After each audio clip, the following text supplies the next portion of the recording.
Pistols and Pie starts right now. Here's Jeff Cameron.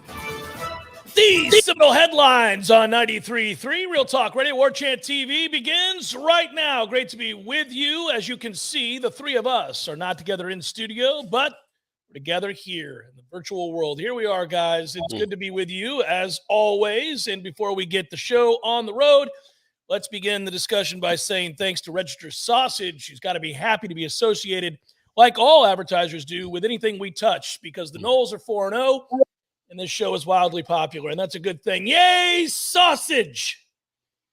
Ira's muted. Ira, get it together. Get it together. A little under the weather over here.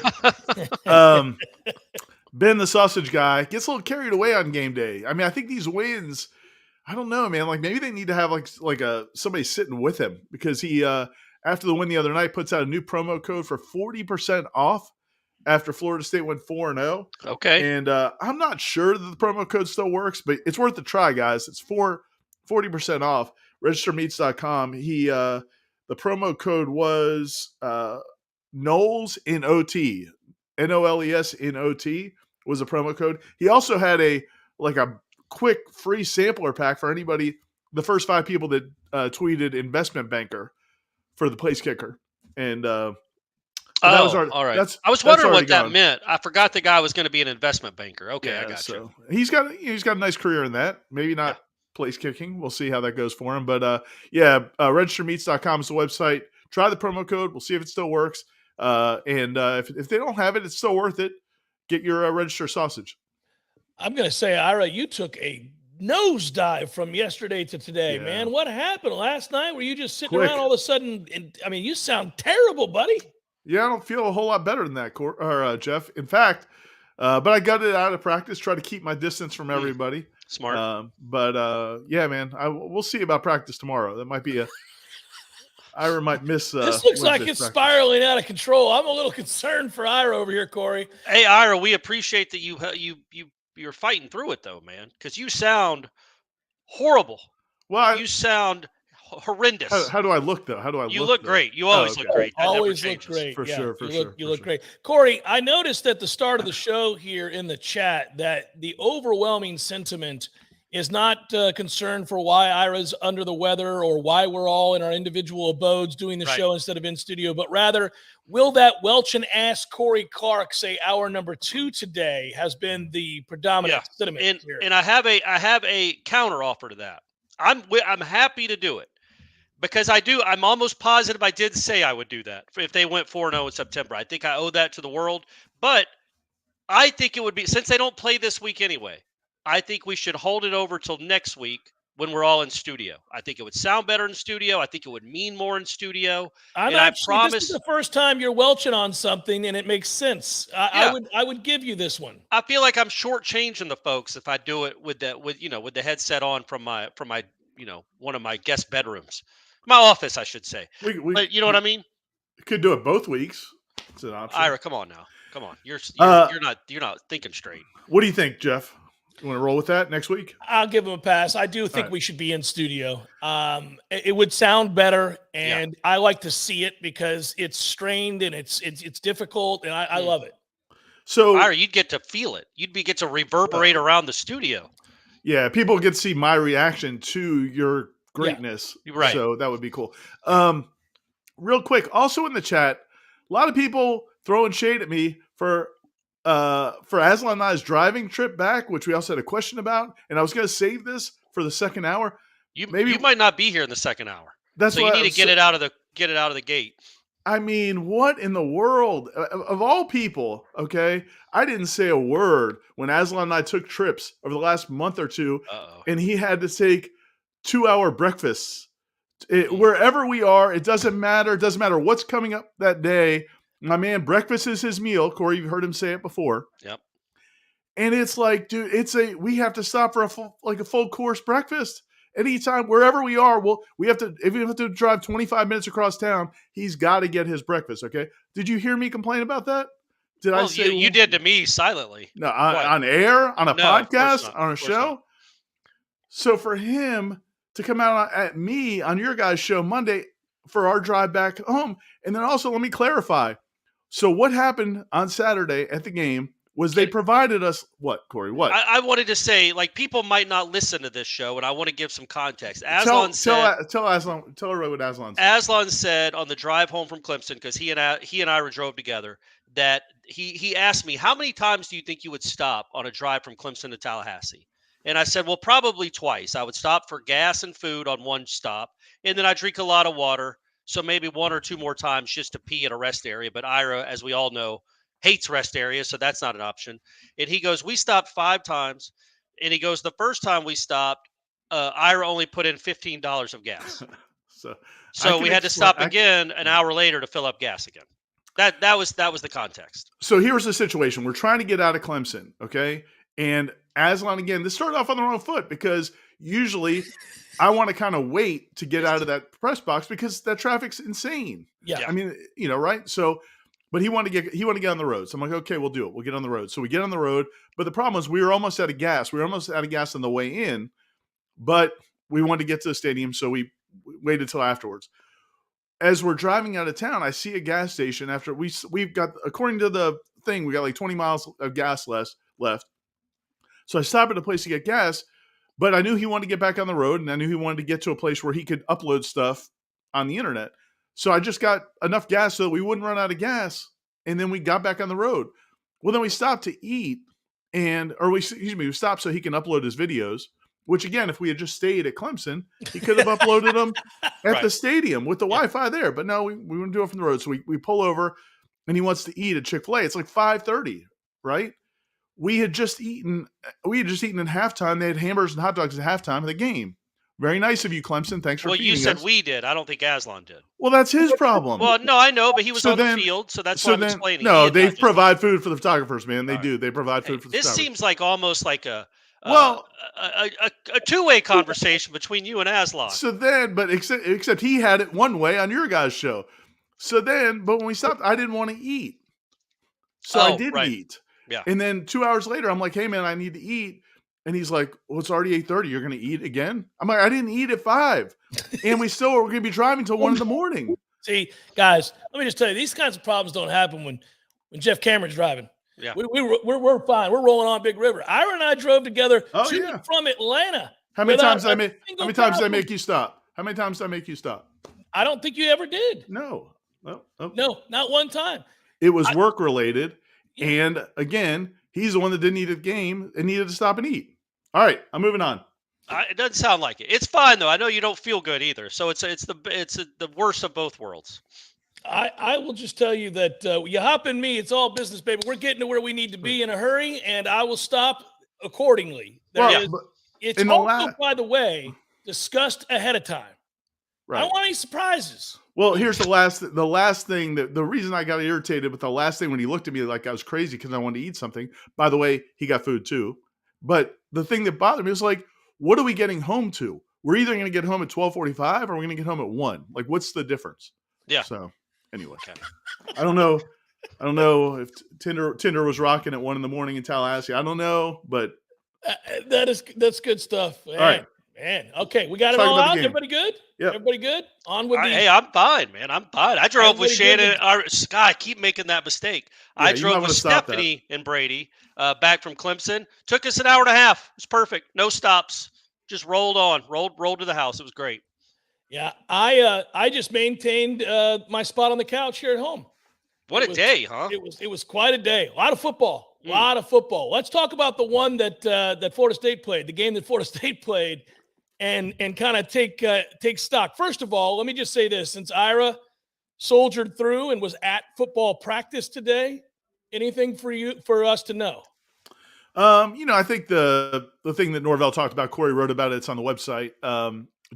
Basically, when they got back Sunday night, he was impressed by the team, the way they responded when they got back to Tallahassee Sunday. They had their meetings. Guys were focused. Nobody feels great. I mean, they feel good about being 4-0, but it's not like they feel like they've accomplished anything.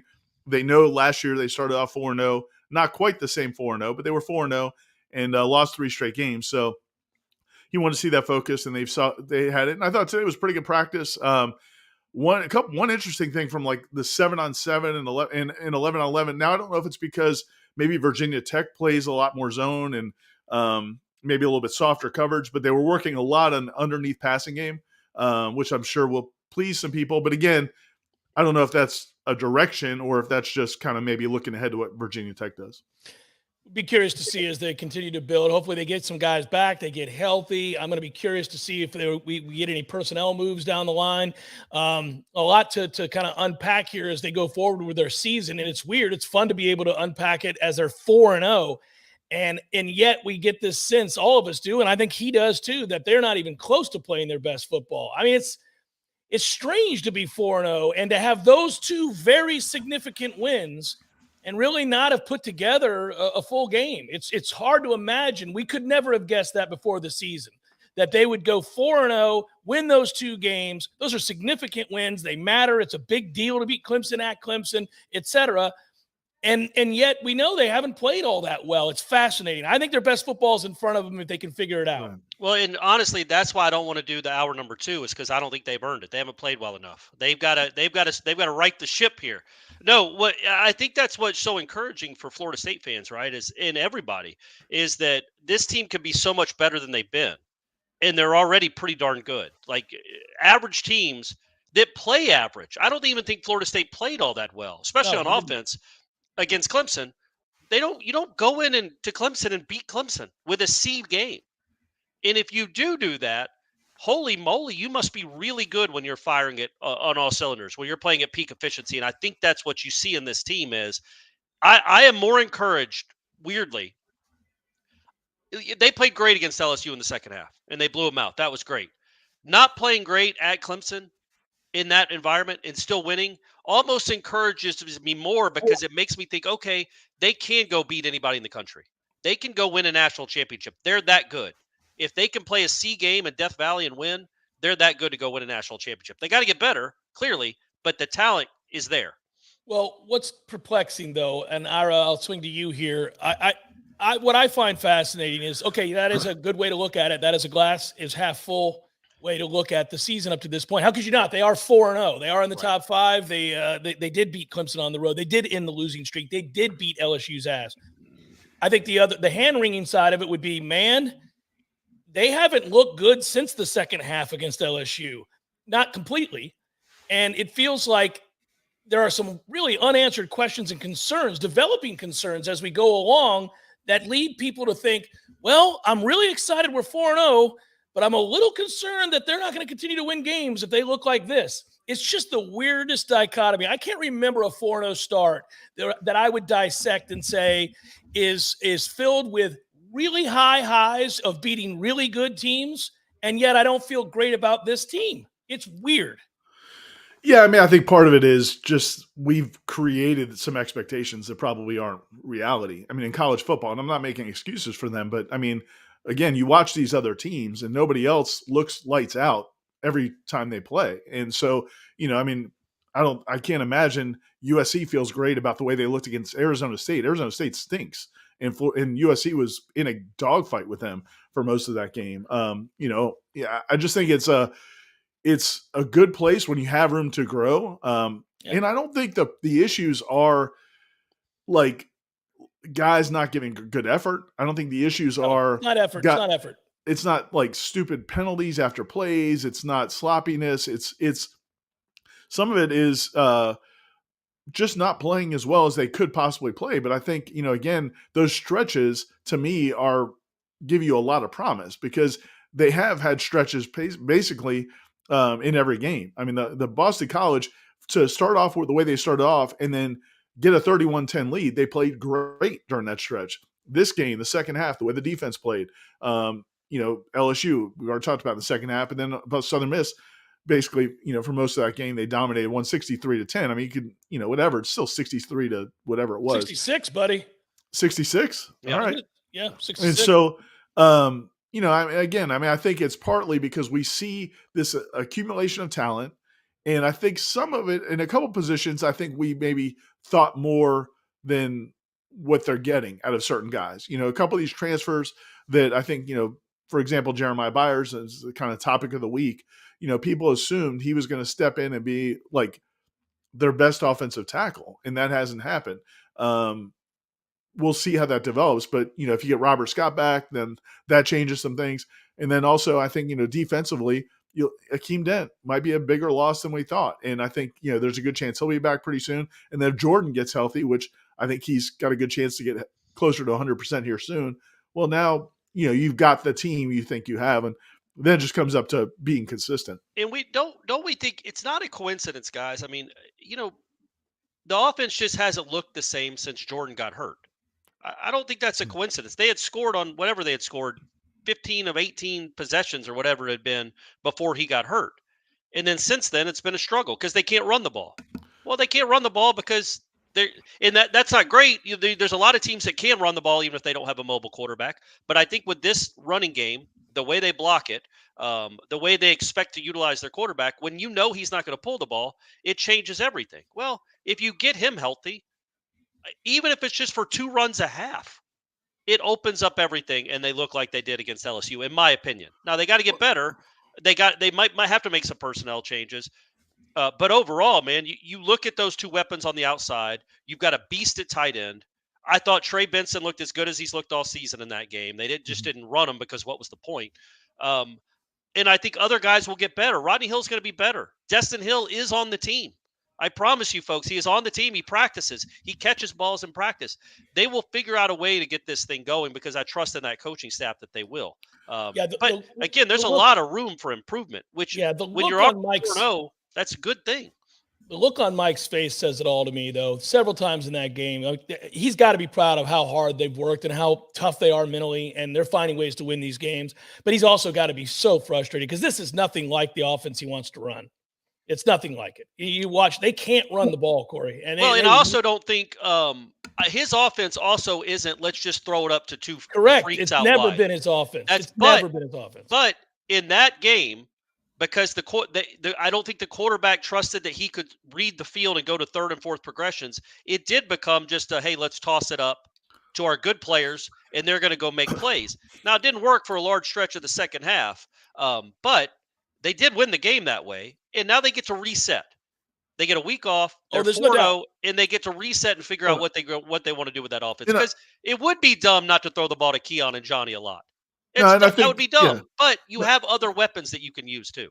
Well, I think Keon. I think you made a really good point there. I mean, a lot of times the deeper ball is going to be your first read, and so in knowing that Clemson was bringing as much pressure as they were bringing, and knowing that the offensive line was having some issues dealing with that pressure, it would stand to reason that, like, am I going to turn down this one-on-one with these 2 receivers that are awesome to wait and hold on and hope that this protection can stay there so these other things can develop is a fair question.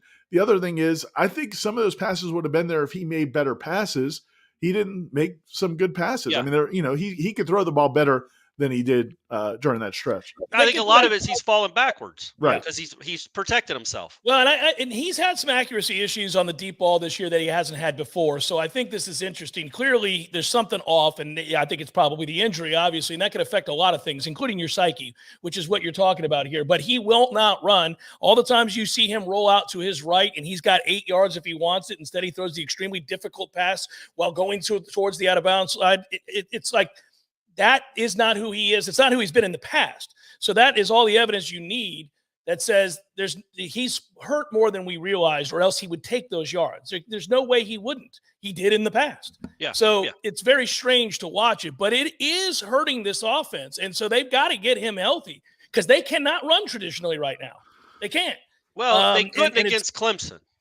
But that's a good point. They couldn't against Clemson. If they can't run against, they won't be able to against good defenses. But nobody can run against Florida State either. Like, good defenses have a tendency. It's not an if-then. I mean, they still have to be able to run the ball. No, but I'm saying, like, they're number one. They won't play another defense like that. Miami maybe, and maybe I don't think Florida's great, but maybe at the end of the year. But I don't want to judge the entire offense about not moving the ball well against Clemson, because I think that Clemson defense is very, very good. I think they're better than they were last year somehow. I think both can be true. We've talked a little bit about the problems running the football long before this game. Correct. So, I mean, it wasn't just this game. But that wasn't a surprise with Jordan Travis not being healthy that they could not run the ball.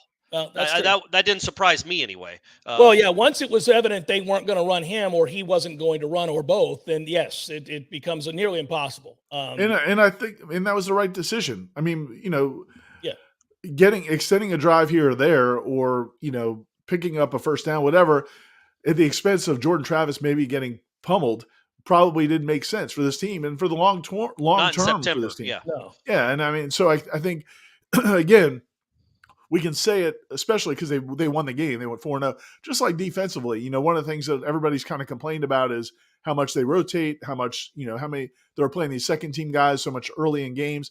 And again, like it's not just about being good in September. It's about being good in November and December and like keeping these guys as fresh as possible. Now, you don't want to lose a game by doing that, but they didn't.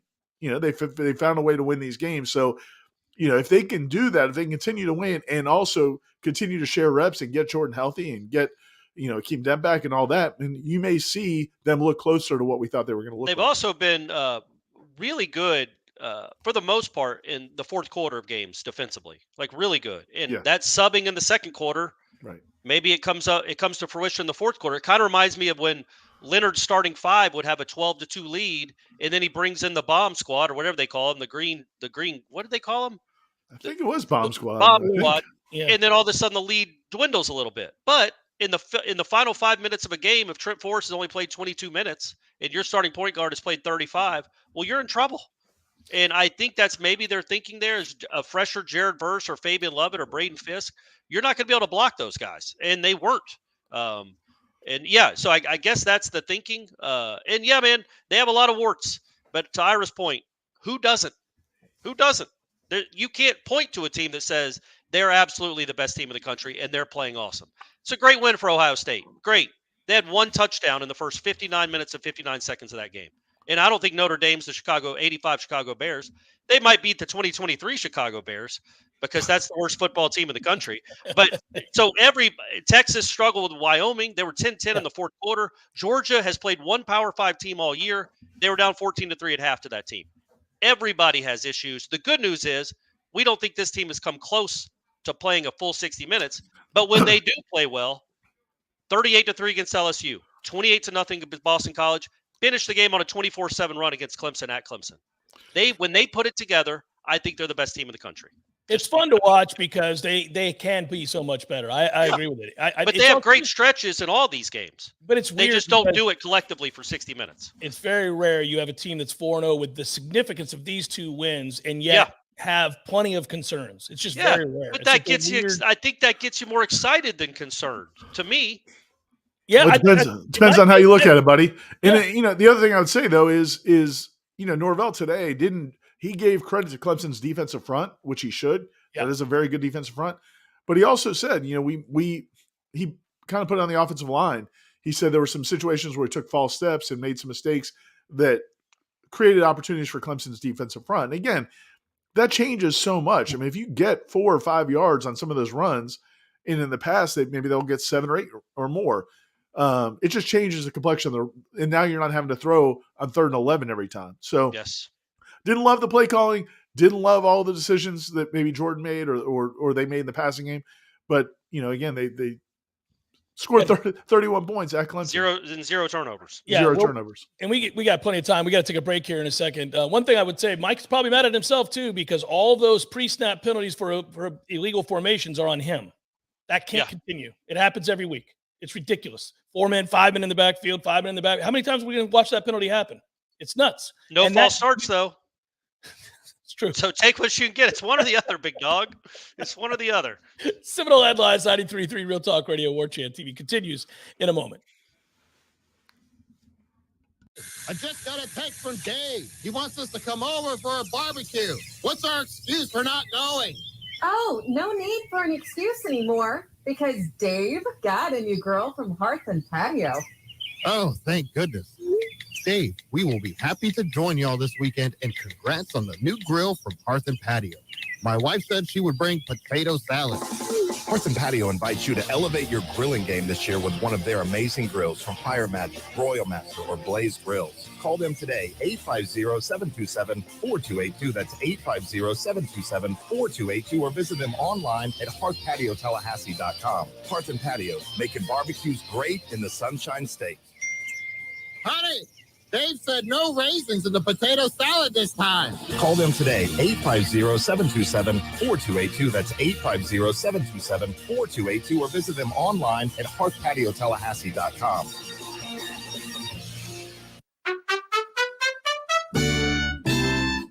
So everybody knows, Eddie, that you are a spectacular cook. Of course they know that. If they go into Bumpa's, the food is always good. I mean, everything on the menu. Mm-hmm. Everything at Gordo's is delicious. I always, of course, get the bungalow chungla, as I call it. The bungalow chung, Jeff. Is that what is the pork? The bungalow chung, Jeff. Okay, the bungalow chungla. It's delicious. All these things, all the items, everything you do, a master cook. But, sir, I would ask you, what is a skill that you possess that you're particularly proud of, that nobody would know, and that you could share with us here? Growing hair, Jeff. Growing hair. You're an asshole. Gordo's, bringing the flavor and flair of Cuban food to Tallahassee since 1996. I thought I was going to have to go through a hip replacement or some painful, unsuccessful surgery or be crippled the rest of my life. Electrical engineer Dan Vogler had awful arthritic pain in his hips, pain that not only affected him physically, but also emotionally, and it spilled over even to his relationships. I was almost mean. If you're in pain and other people don't sympathize with it, you're lashing out at the wrong people. But then Dan found QC Kinetics. With the latest advances in regenerative medicine, non-surgical treatments with lasting relief. I felt immediate relief. I mean, within half a day, much of the inflammation and pain was down. And today, Dan says he's totally pain-free, living the life he wants. At the end of the fourth treatment, I felt pretty much healed and enthused and was raving about QC Kinetics. I can recommend them highly to anyone. Call QC Kinetics now for your free consultation. Call QC Kinetics, 850-391-4280. That's 850-391-4280. 850-391-4280. Barry knows cool. He's keeping you comfortable. Barry knows cool. You can put him to the test. This is Tyler from Bear No Heating and Air. Now you can schedule an appointment or pay your bill from your mobile device. Any day, anytime, anywhere. Save big time in the new year and get $1,200 off select new units. Online at baranoac.com. Keeping you comfortable is what Barry does best. Florida license CAC 1816-186. Life is stressful. Dinner shouldn't be. That motto is why Register Sausage has been doing business in the Florida Panhandle and Lower Alabama for over 75 years. A proud sponsor of Seminole Headlines, Register Sausage always provides the best Southern smoked sausage to over 140 grocery stores and restaurants throughout the Southeast. Headliners have discovered the Register's difference. You can too. To find a store that carries Registers near you or to buy directly, head to registermeats.com. That's registermeats.com. Register Sausage. Yay, sausage! Seminole Headlines returns now. Head to YouTube and search for Warchant TV today to catch the show live or on demand. Now, here's Jeff Cameron, Ira Schofel, and Corey Clark.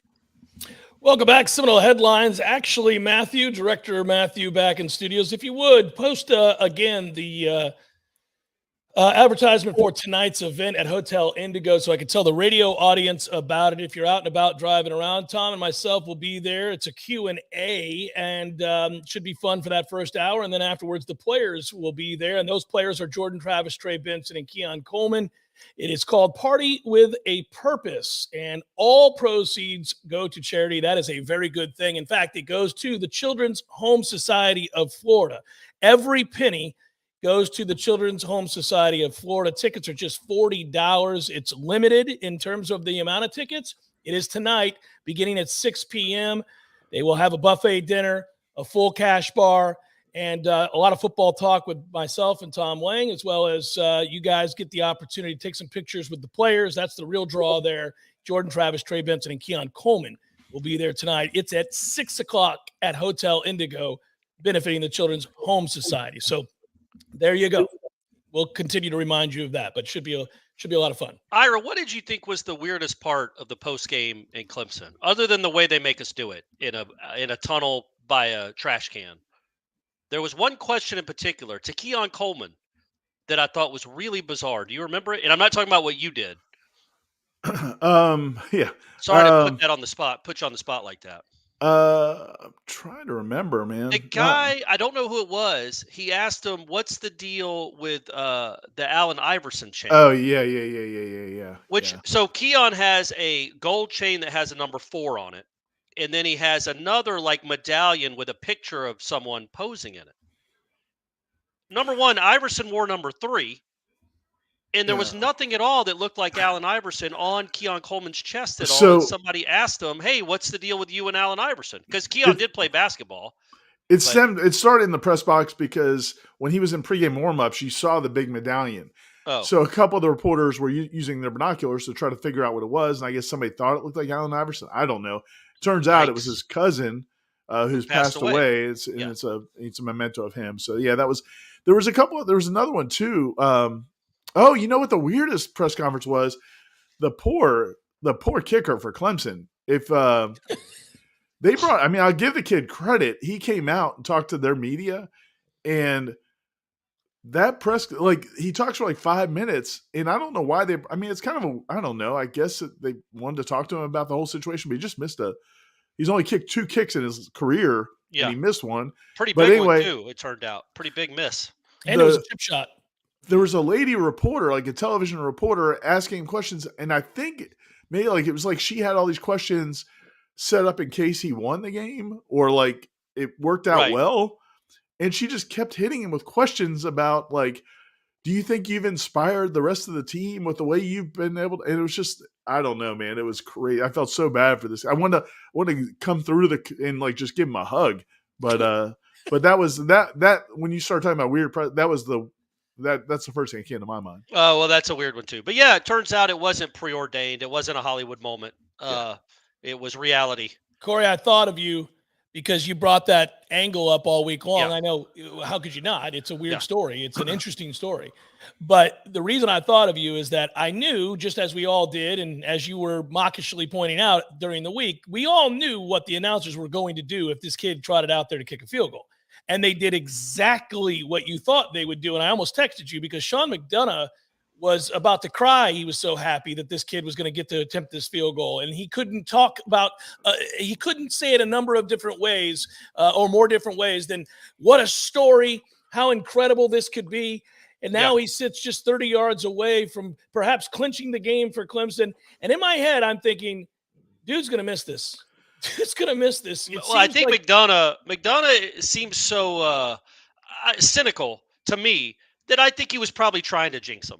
Like he probably was like, I don't want to do this. This is dumb. I hope, but I also think he wanted to be able to do the over-the-top thing and talk about how awesome it was and how Cinderella it was. And when the kid missed it, I just laughed. I just cracked up. I was like, well, now, won't it be something if not only does he miss this kick that could have just cemented the game, but what if Clemson goes on to lose this game? And alas, they did. They did. So that kid, who I feel bad for, I suppose, he has to sit there and talk to this lady about, did he inspire the team? No, man. You didn't. He's got to be like, no, I cost the team the game. Yeah, I just lost. These guys that I don't even know, I haven't practiced with them for 2 months. I just came in and missed a 30-yard field goal that probably half the guys on this team would have made. Yeah. It's the weirdest thing. Sometimes we do this in media, like something's a unique story or a different story, and like we'll turn it into, oh, this is an amazing or great story. And I mean, this is a weird story. I mean, it's like, why are we celebrating this? This kid left the team because he didn't think he had a chance to win the job. He had eligibility left. He quits the team and leaves. The other kicker starts off 1-4, and instead of working with him, they've just fired him. Yeah. And they brought a kid off the street and gave him the job without even practicing. Yeah. And even after the game, Dabo asked, so is this guy still the kicker? And he's like, oh yeah, he's our guy. What happened to the other guy? It was just weird. I mean, I don't know, man. Like, did you kill the other kicker? Is the kid? He's not even on the team anymore, is he, Dabo? You sent him to New York instead. What was funny though about McDonough that I do like about him is he did say, look, this looks like a Hollywood story. It's a Hollywood ending. Oh yeah, the writers are on strike. Yeah. I mean, that's a good line after the kid just missed what would have been a Hollywood ending. And maybe it plays out differently. Maybe Florida State goes and scores there if they call different plays if they're down by 3 as opposed to in a tie game where they know they have overtime waiting for them. But, yeah, it was a big miss. It's a big miss. And a big make by Fitzmagic. Yeah.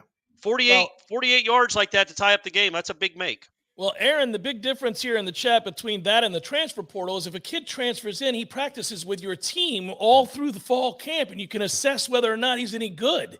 And, from there, obviously, he's part of everything you're doing, and he would have kicked in all of the games prior to this one. So you would have had a much better sense. So that is a big difference between that and the transfer portal. It is, but it would have been obviously, clearly, an incredible story if this kid came off the street and kicked a game winner against Florida State. But would have been. Didn't happen, did it? Didn't happen. And I think the bigger story is why in the hell is Clemson in that position? Like the questions of Dabo ought to be bountiful this week because of any number of bizarre decisions, including how the hell do we go into the season in this situation with this guy? Why is this guy kicking in the biggest game we play all year long? Well, do you remember? Oh, and also like they talked about the kicker they did have before the Duke game. Like, he can make it from 63 yards. He's got a huge leg. And then he shanks a 21-yarder and then starts missing extra points. So, yeah, they build him up a little bit too much. But, hey, again, we don't feel bad for him, do we? We don't feel bad for him. No, I'm just glad that the kind of the silliness that kind of follows Dabo around or that he engages in caught up with him. Well, and like I said this during the summer, just talking to some of the media up there, they were kind of – and one media member that doesn't cover Florida State said to me before the game, he's like, how do you feel about the game? And I said, I think Florida State's got a good chance to win as long as they play well. And they didn't play well, and they still won. But this is before the game, and he goes, man, I really hope they take care of it. I hope I'm so tired of Dabo. I'm so tired of Dabo. And he brought up the 2 hours he waits for press conferences. So after the game, Corey and I, we go to do interviews. We have to get down to the field to the corner of the end zone where they do interviews. We do the interviews. Then, Aslan's putting up videos, getting stuff on the website. Then we go out onto the field and do the wrap. But we're a little bit concerned because they put Dabo's press conference up on the TV, on the big screen in the stadium. So we're like, that's probably going to come on when we're doing the wrap. We finished the wrap, which was another 15 minutes. I walk all the way back up around, go up to the stadium, get in the press box. And as soon as I get in the press box, Dabo comes on with his press conference. I mean, it had to be over an hour that their media just has to sit there and wait for him to go get showered, put on his suit. I mean, all that stuff is fine when you're winning, but they're not winning anymore. They're 2-2, and then he's got to handle that because that's some of the stuff we saw with Jimbo is once you start getting criticized for things and the media gets tired of you, and that can lead to you bowing up and being defensive, and there's a lot of things that can happen when you start down that road. And I know this isn't Tiger headlines, and we'll focus on Florida State, but it will be interesting what he does after this season because they're probably in line. I think they're good. I think they're better than people realize. They're I think talented. That Duke game was an anomaly. I think they outplayed Duke in that game for a large portion of it. They just did dumb things and had dumb things happen. But they have a tough schedule. They might finish with 8 wins this year. Maybe. Who knows? And then does he look at himself and the way he's running this program and admit that he was wrong about the portal? Or does he double and triple down because he's not going to get fired? It's going to be really fascinating to see how he handles a dip. And this is 2 dips in a row, really. But even last year, man, when they lost to South Carolina, I think they were number 5 in the country when they lost that game. Like they were still feeling riding high, and now they're 2-2. They're probably looking at an 8-win season. Does he now reassess what he's done? Because, look, man, I love what Norvell does. I love the culture. I love that he instills all this toughness. It also helps to have Keon Coleman. You won the game because you had a dude make a play that Pokey Wilson couldn't have made. Pokey Wilson's a homegrown kid, a lot of good moments. He's not making that catch. The special dudes make those plays, man. And so I wonder if Dabo will look in the mirror at all and rectify it. Well, I think maybe he would change his opinion about the portal, but I will say this, oddly in his defense, and I rip this guy all the time, if I'm him, I'm feeling pretty damn good about where this is headed. They're good. Their 2 linebackers are studs. Their defensive line is awesome. Their young receiver is very good. They have a good quarterback. They can run the ball. Shipley's a stud. So's the other kid. They're fine. But Their Shipley's leaving. What? And the other kid's leaving. Well, those guys are all juniors, so they their linebackers are leaving, and their defensive linemen are leaving. Like, but you're not going to replace them. They're good. No, but go back and look who they have. They've got kids, dude. And look at the young players that played in this game. They've got dudes. They're plenty talented. But again, they're plenty talented to win 8 games. Well, no, so listen, this is going to be a disappointing season for them, even if they went out, because they lost 28-7 to Duke, and they lost to us and ended a home win streak. Got it. But if you're projecting moving forward what they're going to be really good. Well, I guess. I think they're good because their defense is awesome, but I think they lose most of the front seven that makes them awesome. Right. So my question to you is, you just got done saying they're good. They are good. No, I'm talking about moving forward in 24 and 25. I don't expect them to take a huge jump unless they replenish the ranks, because they're losing some guys. Well, some really big-time talent. I don't know who their backup linebackers are, but I can promise you they're not as good as Trotter. Well, they're definitely not, but they've also recruited that position exceptionally well. We'll see, won't we, Jeff? They might be in Tallahassee next year. So That's how well they've been recruiting. I'm going to say that the last 10 years have shown us that they've probably been pretty good. I'm just going to guess that they've probably recruited pretty well. Probably. It is, but it is a fascinating, look at this sport and what it's become, and the fact that you can do what Florida State has done. You can go out, and this was one of the things we talked about during the offseason. As good as we felt about this team, we didn't know for sure whether a team with a lot of guys that are older, 23, 22, 24 years old, more experienced, guys that developed late, could beat a team of 4 and 5 stars. And they did. Yeah. I mean, that's exactly what just happened, which is what we've seen. We talked about, we used the comparison of in the NCAA tournament where you get those experienced teams that make a run in the tournament because they've got all grown men playing against Duke's, 17, 18-year-olds. So to see that play out is pretty cool. And you would think it might make Dabo reconsider, at least in spots, because without question. Yeah. I mean, without question. I think there's no doubt you would look out there. You'd have to be a fool not to. I'm not making the case against what we're doing or making the case for what Clemson's doing. I think you can do it both ways. And I think you'd be a fool if you're Dabo Swinney not to look out there and say, damn, that Keon Coleman's really good, but I would never take him. I mean, that's insane. I mean, that's a ridiculous way to run your program. Yeah. And there was a perception. There was a time. I get it. There was a time when there was a perception that, you need guys in your program for 3 or 4 years and the culture and all that stuff. And that was true, I think, to a degree. But we're also seeing that, maybe it's because kids now don't even stay at the same high school for 4 years, and AAU players leave AAU teams in the middle of a year. Like I don't. Maybe that's part of why you can bring in a Keon Coleman, and he looks like he adapted to the culture and is one with this team from day one. So all the concerns I think Dabo had, I thought were valid, but they've been proven to be wrong because all these teams with transfers are doing really well. And didn't we think that was a really big moment for Keon? Because let's be honest, he didn't start that game great either. He dropped a pass. That would have been a first down pass. They threw a little screen to him just to say, hey, man, you're going to get a catch. I thought he went down way too easy on that play. And I'm like, oh, okay, this is what it's going to be, huh? What are you going to tweet this week? Because, I'm an old man and I'm cynical. He went out and made incredible plays. He is so good. So's the other guy. That is just a matchup nightmare for even teams with good cornerbacks. And, look, if Jaheim Bell doesn't get his arm, I didn't realize this at the time. The reason he tried to one-arm the ball is because his other arm's getting pulled down.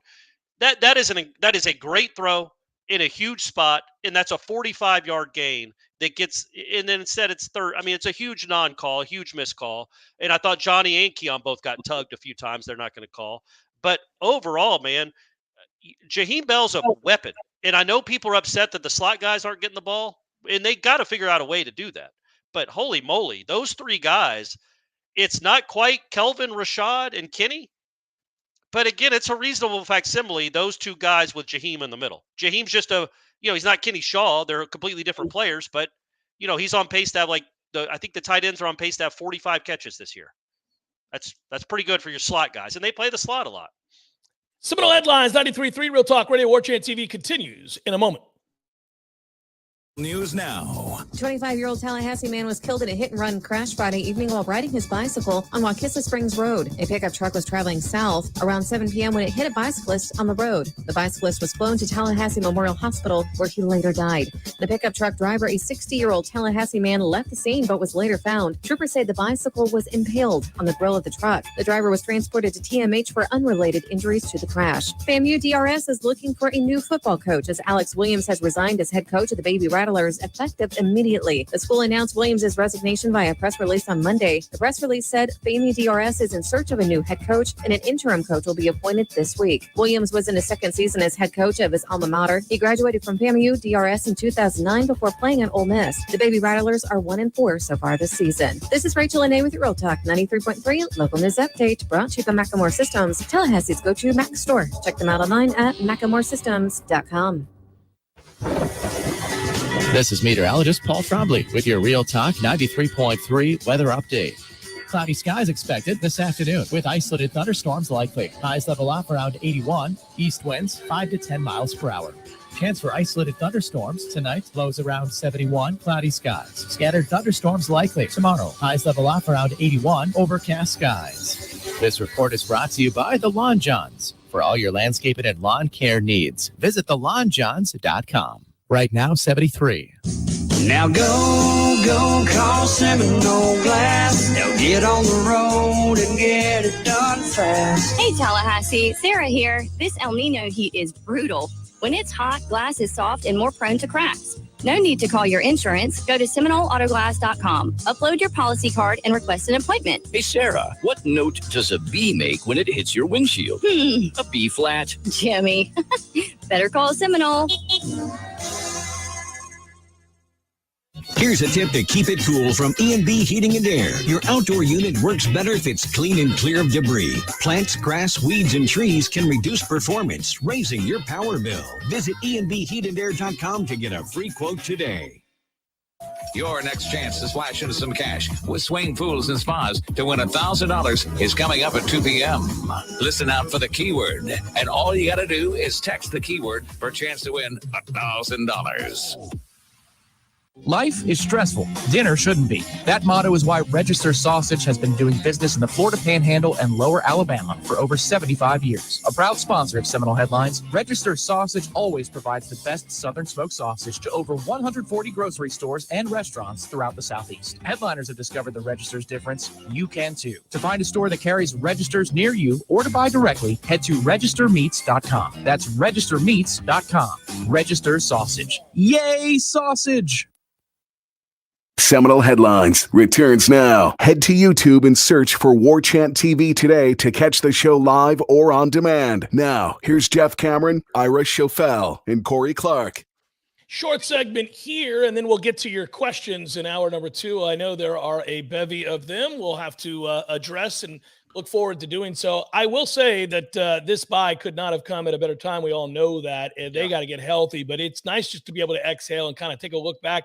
I am curious to see the way this team will play moving forward. While they have won these 4 games, and we should all be excited about that, certainly, I can't help but think those coaches and those players have to know there's so much better in them. This is going to be fun if they can figure it out. I do wonder, and I'll ask both of you this, because I've said this a few times on my show, and I've brought it up to you guys in the past. I'm just curious for your answers, honestly. Do you think at some point, if they continue to struggle to run traditionally, that Mike will adapt to that and say, screw it, we'll throw it 50 times a game? Because I actually think that could be successful. I think it would be awesome. I'm sorry? I said I think it would be awesome. And if they do struggle to run it, yes. I don't know if he'll never have another team that has this quarterback with these weapons. I mean, it seems to me like that's the more efficient offense that they could run. Now, I know he doesn't want to do it from a philosophical standpoint. He doesn't want to do it, and he might have question marks about whether or not they could protect Jordan if they did do it.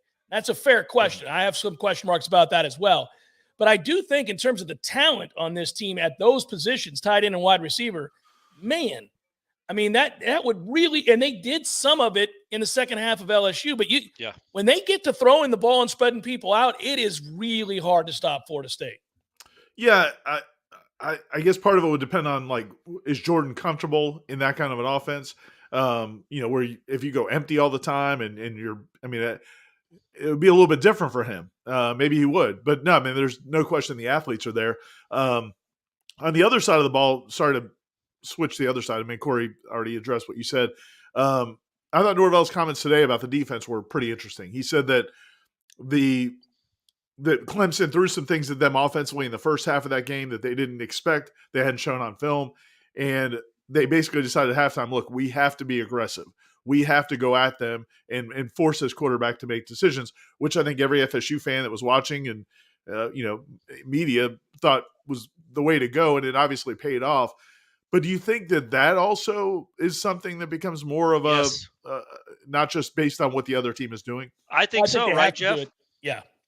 Yeah, I think that it sounded the way he said it is almost like it was a resolute, he was resolute in it, like a resolution that, like, you know what, we're not going to just rush 4 all the time because we have a good defensive line. We're going to try to confuse quarterbacks, and we're going to try to confuse blocking backs, and we're going to blitz guys from different angles. We're going to make the guy get rid of the ball quick. And credit to Klubnik, man, their last touchdown. I think it's who hits him? Jarian Jones hits him on a blindside blitz as he's throwing the ball, and he still makes a really nice throw to that tight end. He's a half a second late, or that might have been a strip sack fumble, which that is one of my complaints, and I was complaining to Ira about it a little bit. You don't have to always start your blitzes 15 yards from the quarterback. Clemson blitzes guys standing at the line of scrimmage. You don't know which one's coming, but they got 6 guys standing there. 2 of them are coming, 2 of them are backing up. Your blitzes, while very, very well disguised, part of the reason they're so well disguised is because they come from so far away.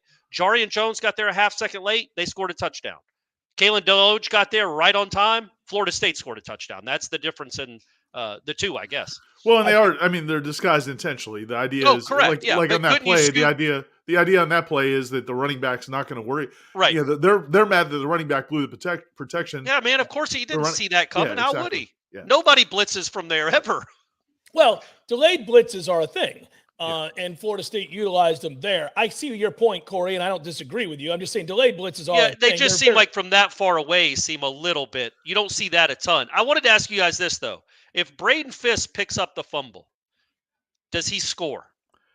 So Patrick Payton said that we talked to Patrick Payton today, and people can watch that video up on the channel. But he said that's been a debate in the team is whether or not he would score. And Patrick Payton, standing up for his guys, says that he thinks any of them would have scored because all Clemson's receivers were running the other way. Yeah. And they just had basically a quarterback, and they've got a convoy, so he probably still scored. He would have had to have been caught by an offensive lineman, right? Or Klubnik would have had to dart in. But I feel like he had a convoy in front of him that would have made it really hard on Klubnik. The convoy means the answer is yes, but I will tell you I was relieved when it went to Deloach. Correct. Yeah.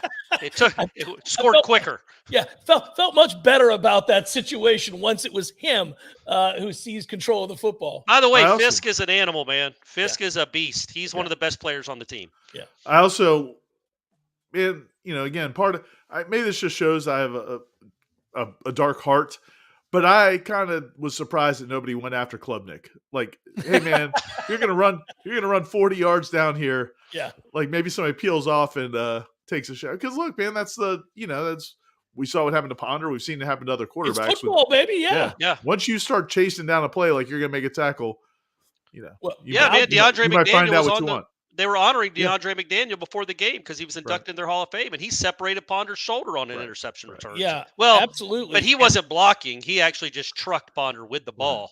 So that's a little different. But yeah, any opportunity you have to hit a quarterback, you try to take it. Right. And legal.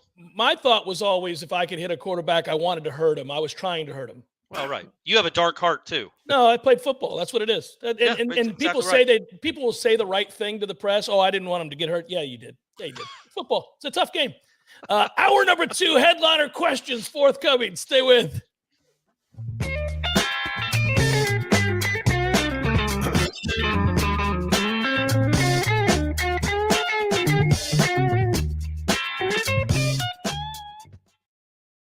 Doubt that buying a home can feel overwhelming, especially if it's your first home. You're worried about location, school zones, square footage, inspections, insurance, loan approvals, interest rates, and of course the price. Buying a home could be the most significant investment you've ever made. But there's good news. You have our friends at Legendary Home Loans, and they're on your side and in your corner. They're going to go to bat for you. Shannon Young from Legendary Home Loans can help first-time home buyers get up to $25,000 for your down payment. For first responders, veterans, teachers, military, and healthcare workers, and that's not all, Shannon is an expert navigator of the home loan terrain, and you can trust that he's going to get you the most competitive interest rates and guide you through the process every step of the way. Plus, Shannon will also get your closing costs reduced. It's the Hometown Heroes program at Legendary Home Loans. Give them a call today, 844-FSU-LOAN. That's 844-FSU-LOAN. Or go to FSUHomeLoans.com and ask for Shannon Young. NMLS number 2270-146. Someone who thought texting was a better idea than stopping for a traffic light slams into your rear bumper. Now your back is injured and you've got to be at work and rehab all without a car. I'm Dana Brooks of Basic Brooks Law Offices, and we hear stories like this every day. You shouldn't pay for someone else's mistake. Call us at 850-777-7777, and we'll make sure you come back stronger. Many orthodontists in Tallahassee can straighten a smile, but at Birch Orthodontics, they're dedicated to providing the finest care possible. The experienced and friendly staff is trained in all of the latest techniques. So whether you need standard treatment like braces or Invisalign, or you have a more complicated case requiring extra attention, Birch Orthodontics is here for you. Set up your free consultation today by visiting birchorthodontics.com, BURCH orthodontics.com, or call 850-877-1692. At Birch Orthodontics, they create beautiful smiles that last a lifetime. Don't go anywhere. Your chance to win $1,000 is coming up next on Real Talk 93.3 WVFT, Gretna, Tallahassee. The latest betting odds and live movements from Vegas. This is your action update. Now here are your latest lines from our guys in the desert. Jacksonville Jaguars and the Atlanta Falcons meet at Wembley Stadium in London. The Jaguars are the 3-point favorites, 43.5 the total on Sunday morning on the East Coast. Tampa Bay Buccaneers drop a 25-11 decision at home to the Philadelphia Eagles. Eagles are the 6-point favorite. Tampa Bay this week at New Orleans as 3-point underdogs, 40.5 the total. Florida Gators a 2.5-point underdog at Kentucky Saturday at Kroger Field. The total 45. That number down from an opening line of Kentucky favored by 3.5. UCF laying 12 at home with Baylor. Get your free VSiN subscription right now at VSIN.com. For more sports betting news and information, go to VSIN.com. Mike Son at Real Talk 93.3. The new iPhone 15 Pro with titanium is here. Switch to my plan from Verizon at your local store today, and you'll get the amazing new iPhone 15 Pro on us with unlimited ultimate when you trade in any iPhone, any model, any condition. Guaranteed. Yep, even the old phone in your pocket right now. It's your Verizon. $999.99, 128 gigabyte only. Device payment purchase or full retail purchase with new smartphone line on unlimited ultimate plan required. Less $1,000 trade-in or promo credit applied over 36 months. Promo credit ends if eligibility requirements are no longer met. 0% APR. On a scale of 1 to 10, how's the back pain now? 22. 22. Wonky work from home desks have Dane's Acupuncture booked up. You need to get in, but this week's all full. But finding more practitioners has them on pins and needles. You know, my lunch is in 20 minutes. How fast can you get here? Indeed can help them hire great people fast. I need Indeed. Indeed you do. Instant Match instantly connects you with quality candidates whose resumes on Indeed match your sponsored job description. Visit Indeed.com/credit and get $75 towards your first sponsored job. Terms and conditions apply. For over 45 years, Farmers has been serving the greater Tallahassee area. Pawn loans, paying cash for just about anything of value, sales, low check cashing fees, new and used firearm sales, and more. Throughout the years, we have made many great friends, serving thousands of great customers. To all of you, thanks for making our life so much fuller. If you haven't seen us in a while, we invite you to drop by and check us out. Like most things, changes happen with time. Lower fees, larger inventory, outstanding service are just a couple of the changes you might discover. Come check us out again. Farmers, more than you might expect, with 2 great locations. This is Alex from Farmers. We've been buying gold and silver jewelry, fine watches, and other collectibles for over 45 years. But did you know Farmers buys and sells gold and silver coins, bars, and bullion? Don't get scammed online or pay high shipping and handling fees. Call or stop by Farmers for a quick and easy quote. Farmers is your local source for buying, selling gold and silver coins and bullion. Farmers, more than you might expect, with 2 great locations. It's time to splash into cash with Swain Pools and Spas. Here is your next keyword. Bar. B-A-R. Bar. B-A-R. Bar. Text that keyword now to 508-777-1000. That's 508-777-1000 for your chance to win $1,000. Sponsored by Swain Pools and Spas.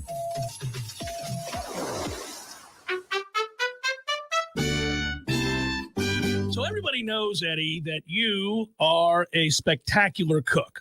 Of course they know that. If they go into Bumpa's, the food is always good. I mean, everything on the menu. Mm-hmm. Everything at Gordo's is delicious. I always, of course, get the bungalow chunglo, as I call it. The pan con lechon, Jeff. Is that what is the pork?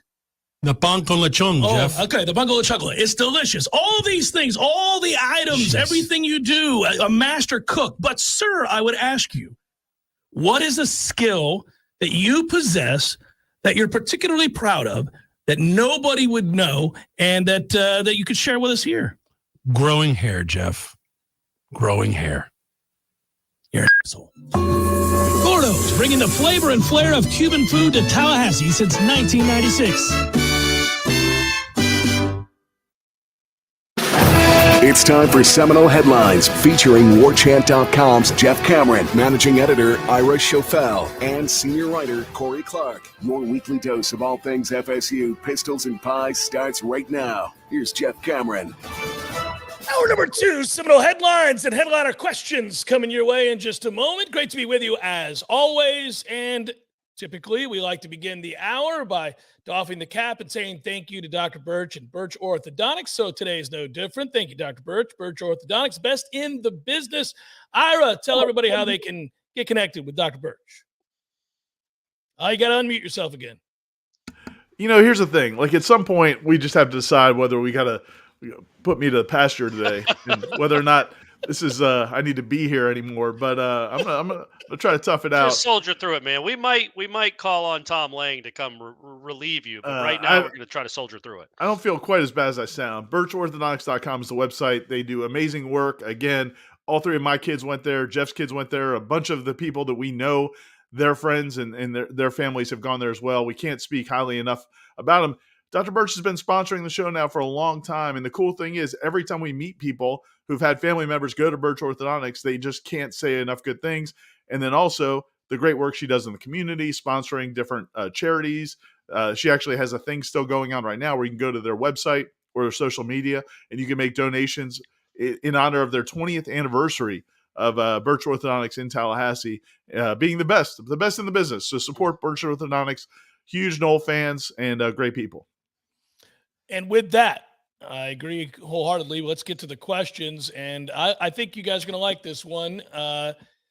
Court writes, hey, guys, as a college football fan, one thing I can't stand is whiny fans of other teams that complain about their officials or officials screwing their team with bad calls and voters and polls underranking them. That said, why do the refs keep screwing us with bad calls, and why are the voters dropping us in the rankings after wins? Yeah, I have a bigger problem with the rankings thing. Just because, Jeff, I don't know the answer to this, but when do you think the last time a team beat Clemson at Clemson and dropped in the polls? Yeah, what administration do you think it was? Yeah, it would have had to, maybe the Clinton? No, I think it's both. No, they were actually still pretty good in the early 90s. I think it goes back to Richard Nixon.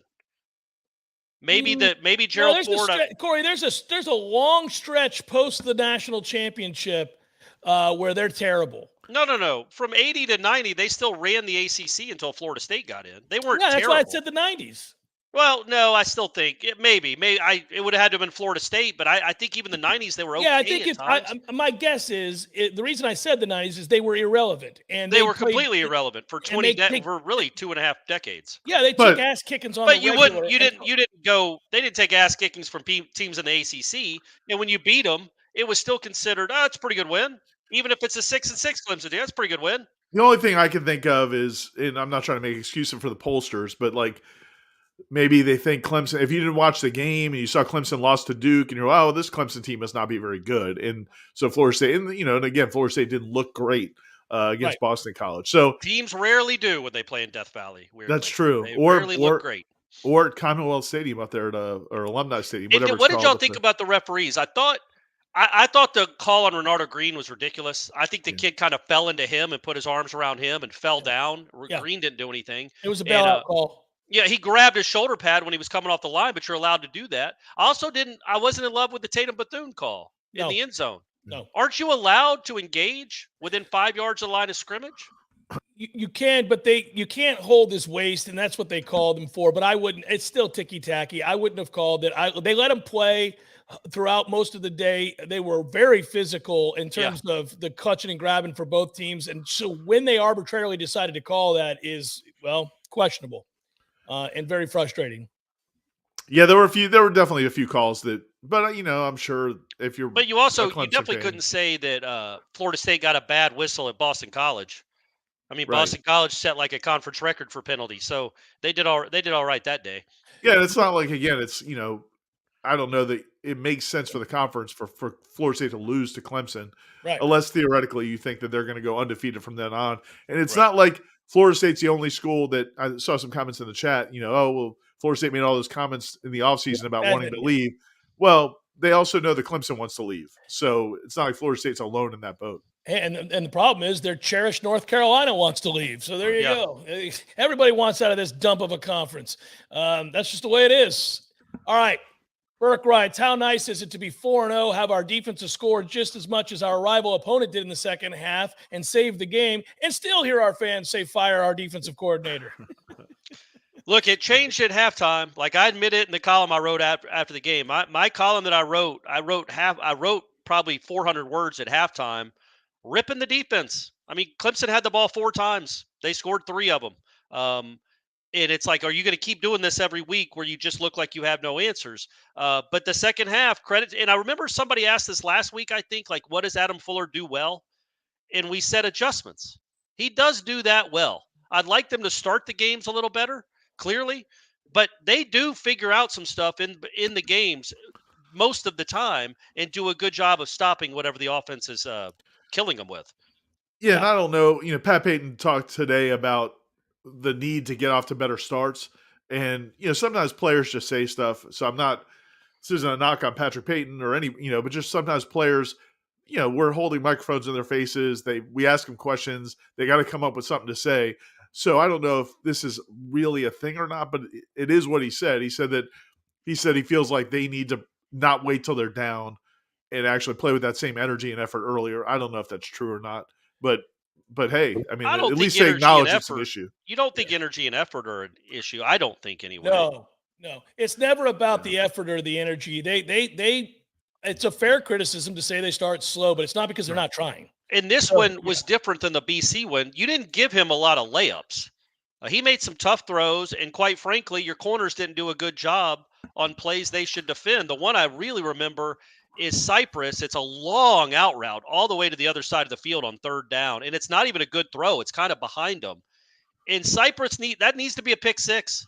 Cypress is too good a player to let that ball not only get by him, but get completed for a 1st down. I just don't think the corners played all that well to start that game, and then they obviously played better as the game went on. And Renardo continues to be a beast. Renardo's great, man. Renardo is just a great college football player. My favorite part of Renardo. Sorry, Ira. I want to give him credit for this, but my favorite part with Renardo is after getting trucked by Shipley, which a lot of people do.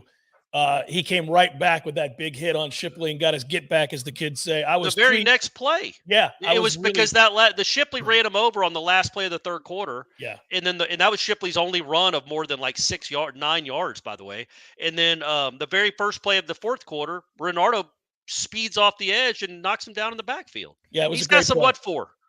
I was proud of him because it's hard to tackle Shipley, and he trucks a lot of people, and he did truck Renardo, and I was like, oh, that's a toughie.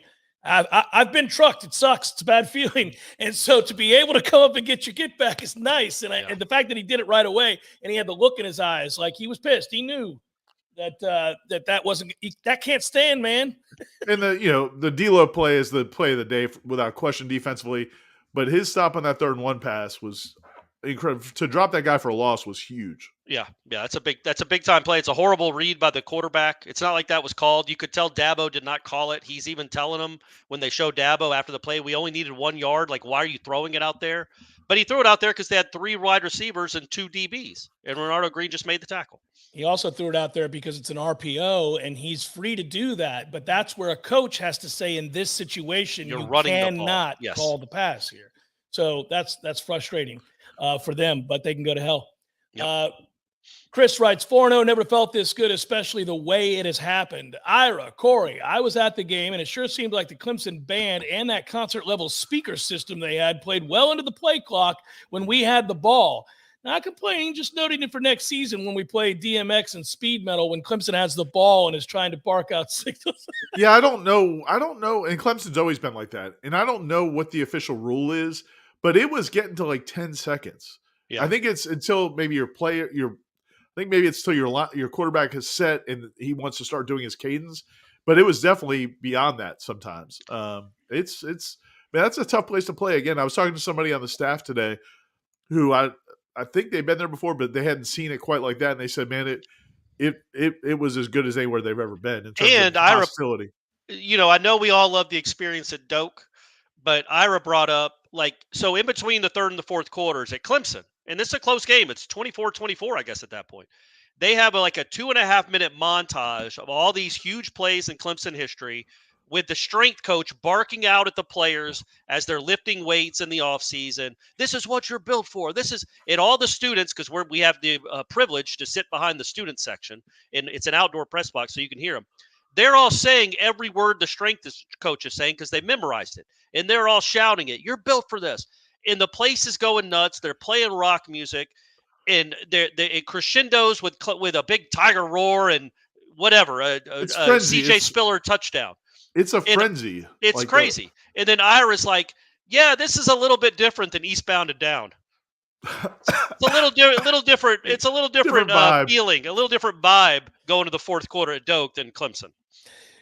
This is part of a pretty consistent complaint for some 20 years amongst us. I think it feels like in terms of what happens on scoreboards in stadiums for FSU. Jeff, you won't believe it. During the whole game, they have a huge video board, and they showed every replay as soon as the game was over. They also had the stats just there the whole time. Imagine. Didn't rotate them, didn't show me what the punting was or the kickoffs. It just had the offense, defense. It just had all the stats right there. Time of possession, rushing, first downs, the whole thing. They never moved. Weird. Joe writes, I love the win like I love beautiful birch orthodontist teeth. Chewing on some register sausage. All flavors. What I don't like is the slow starts. Can we get Richard Simmons to get them fired up before the game? There you go. I don't think it's a lack of being fired up. They're plenty fired up, but they do have to remedy some slow starts on defense. Speaking of Richard Simmons, do y'all remember when there was that rumor that he was going to be the guest picker on game day? Yeah. And people were not fired up about it. What I was wondering is, and nobody's seen Richard Simmons in 10 years, right? But if Florida State Miami becomes the game day game, because like Florida State's 9-0 or 8-1, and so is Miami, who's the guest picker? It can't be one of us. Do y'all got any ideas? Who do you think? Jimbo? Guest picker. Well, it's been so long since Florida State hosted a game day. It's probably not going to be Prime. Probably won't be Dion. All right. I was thinking it could be Burt Kreischer or Segura. Right. Those two guys are big Florida State fans. Kreischer actually went to the school. But it's got, just something we got to start. It's got to start percolating because there's a chance. I feel like there's a little bit of a collision course here with Florida State. Just based on other, guest pickers, I feel like it might be the guy from Florida Georgia Line. Just a thought. I mean, we don't need that. No offense to that guy, but it just seems like country singers are a big draw. No offense to that guy, but they suck. Colorado got The Rock. Like, you know what I mean? Like Florida State's it's a big time program, man. It's got to get some. It should be Peter Warwick. It could be Peter Warwick. Should be Peter Warwick. It should be George Clooney. I'd like him to have an affiliation with the school. Well, yeah, sure. Peter Warwick was good, by the way. Didn't know if you guys remembered that. Really good player. Yeah. Does Mike just hate our traditional uniforms? This is from Logan. For a team with arguably the best uniforms in college football history, we found a way to look like Cheeks against Boston College, and then you don't give us the gold pants against Clemson. I don't mind. I actually like that uniform. But I was watching somehow on my algorithm on YouTube, the Louisiana game from last year popped up, and they were wearing alternate uniforms in that game. Like it's like every game, they've turned into Oregon, where every game you don't know what uniform they're going to wear, and What are you going to do? They're just going to wear whatever they want to wear. Here's what I would say. I like the combination. I've always liked garnet pants with white tops, but we're purple, dude. We're freaking purple. That color, they cannot get the color right. I just don't understand how it's that difficult. I'm not in the haberdashery business. I don't know. It is seemingly impossible to get the garnet right. We can't get it. It's downright purple. Yeah. Well, now we know we've solved all the problems with a 4-0 football team. If we're complaining about video the scoreboard, boards, music, and the uniforms. Well, we're answering questions. This was brought up by other people. I know. I'm saying we as a Florida State community. Yeah. Greg writes, is Shipley to Dabo the way Dalvin was to Jimbo, transcendent player that masks how bad things have gotten? No, he's not that good. He's good. He's not Dalvin good, right? No. Not even No, close. I agree. But it is, man, if I'm that offensive coordinator or Dabo, I don't know how you sleep that night knowing that you had 3rd and 1 and 4th and 1 or 4th and 2, whatever it was. And you didn't give him the Shipley ball. didn't get the ball. I mean, that's crazy. He just had a 9-yard carry on 2nd down. There's no chance Florida State could have had 13 guys on defense, and he would have got the first down. By the way, go look at that run again, because that spot is a little bit dicey. I think he lands on the 15-yard line, and they move the ball back a full yard, which was crazy. Well, it's about time after effing us the whole game. That's okay. Yeah, I got you. But if you go watch that replay and you're looking at the yellow line, my man is tackled on it, and somehow because Ira points out, and it's true, they don't ever measure anymore. They don't. They used to, Jeff, when we were kids, they would stop every drive 4 times for a measurement. Now they don't do it. They just don't have time for it. Yeah, ever. Yeah. Garrett writes, since you all have been to the practices and have been inundated with FSU football, is it possible that you overrated the offensive line? Yeah, it's possible. Possible. But I guess I would say this. I can't imagine that it's worse than it was last year. Now, Robert Scott not playing is a big deal, but when you lost Gibbons, I don't think anybody thought Turnentine was incredible, and you replaced them with Roddick, Byers, and Keandre Jones. I think those are at least Roddick has been up and down, and Byers has gotten worse every game he started. But I think Byers has got worse because he couldn't block that dude. I don't know that means he can't block other guys. He could not stay in front of that guy, and he got fired. Oh, there's no doubt that's a challenging matchup, but he hasn't played well.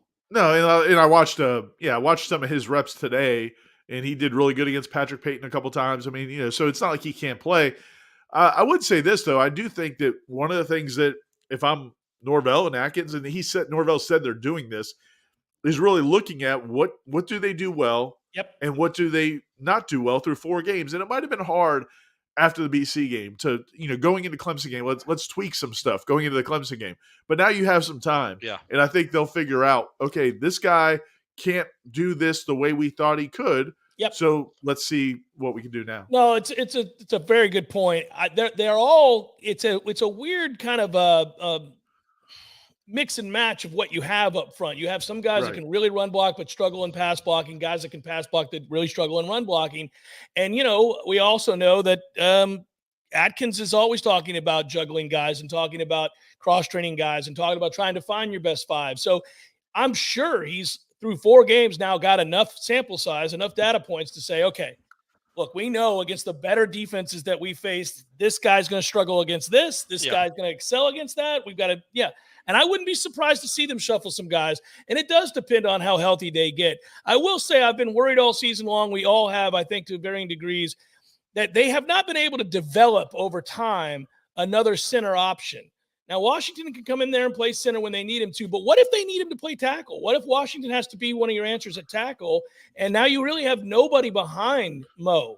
Yeah. They still don't really have a backup center, and so it's a little frustrating. I'm sure it's frustrating them too, but it is something to note because they really don't have another option there. But just to clarify, they have players that work there. Kayshawn Sapp, Dimitri Emanuel can move there. Casey Roddick can move there. Right. But to your point, they haven't developed a strong number 2. But this has not clearly been a great offensive line through 4 games, and I don't think it will be great. But I do think it's better than what it's shown. I think the sum of its parts is better than what they played so far. They just got to figure it out, and they've got to get healthy. Christopher writes, thank you for all you guys do. I don't have a question this week. I just wanted to share a quick story and apologize for the link. I worked in Greenville at the airport, so I was on the ground when the FSU charter landed, greeted the team, dealt with a lot of teams and coaches over the years. Coach Norvell is one of the first off the plane, and naturally I'm wearing FSU to rep. Shook his hand, told him, go Noles, have a great game tomorrow. General chit-chat, no big deal. He thanked me, dropped his bag on the bus, got right back off, walked over to the equipment guys, started throwing bags in, shouldering 6 or 7 bags himself, walking to the truck. And he goes on to say a lot of really nice things about Mike Norvell, because this is a lengthy read. But I will just say that he is praising the way that they handled themselves and the way he handled himself and the way that the team interacted with staff there, which makes a lot of sense. I will say this. That's not the stories you would hear from the plane crews during the last 2 regimes. Yeah, there was a lot of concerns about how the players and staff left the planes after their trips. And yeah, I mean, that is definitely one thing. And it's a good thing they're winning, because that's what matters most. But it's cool that you do have a head coach and a staff around him that values, players just kind of acting with class. Yeah, this wasn't the post to send after the Jacksonville State game. Everybody be like, I don't care. I'd push guys out of the plane. Who cares what he does getting off a plane? He doesn't even need to be on this team anymore. Yeah, you can say it after they're winning games and you've been accepted and embraced. Oh, by the way, as an added bonus, they're civilized. Yeah, and he is. He is civilized, which is not the norm. Nice to hear. And I'm not surprised by that. It's a guy whose mantra is service. So, I mean, to me, I would think that makes a lot of sense. Seminole Headlines, 93.3 Real Talk Radio, Warchant TV continues in a moment. When you need a plumber quick, how long is an acceptable time to have to wait? Yeah, hey, it's the Millers again. Just calling you about our little plumbing problem. 2 hours? Hey, we were hoping you can get here soon because the water is getting really bad. I mean, please hurry. 4 hours? I know you said you were on your way, but, honey, tell the kids to tread water. 8 hours? Don't worry about us. We're fine. At M&L Plumbing, you'll never have to wait long for quality, dependable service right when you need it.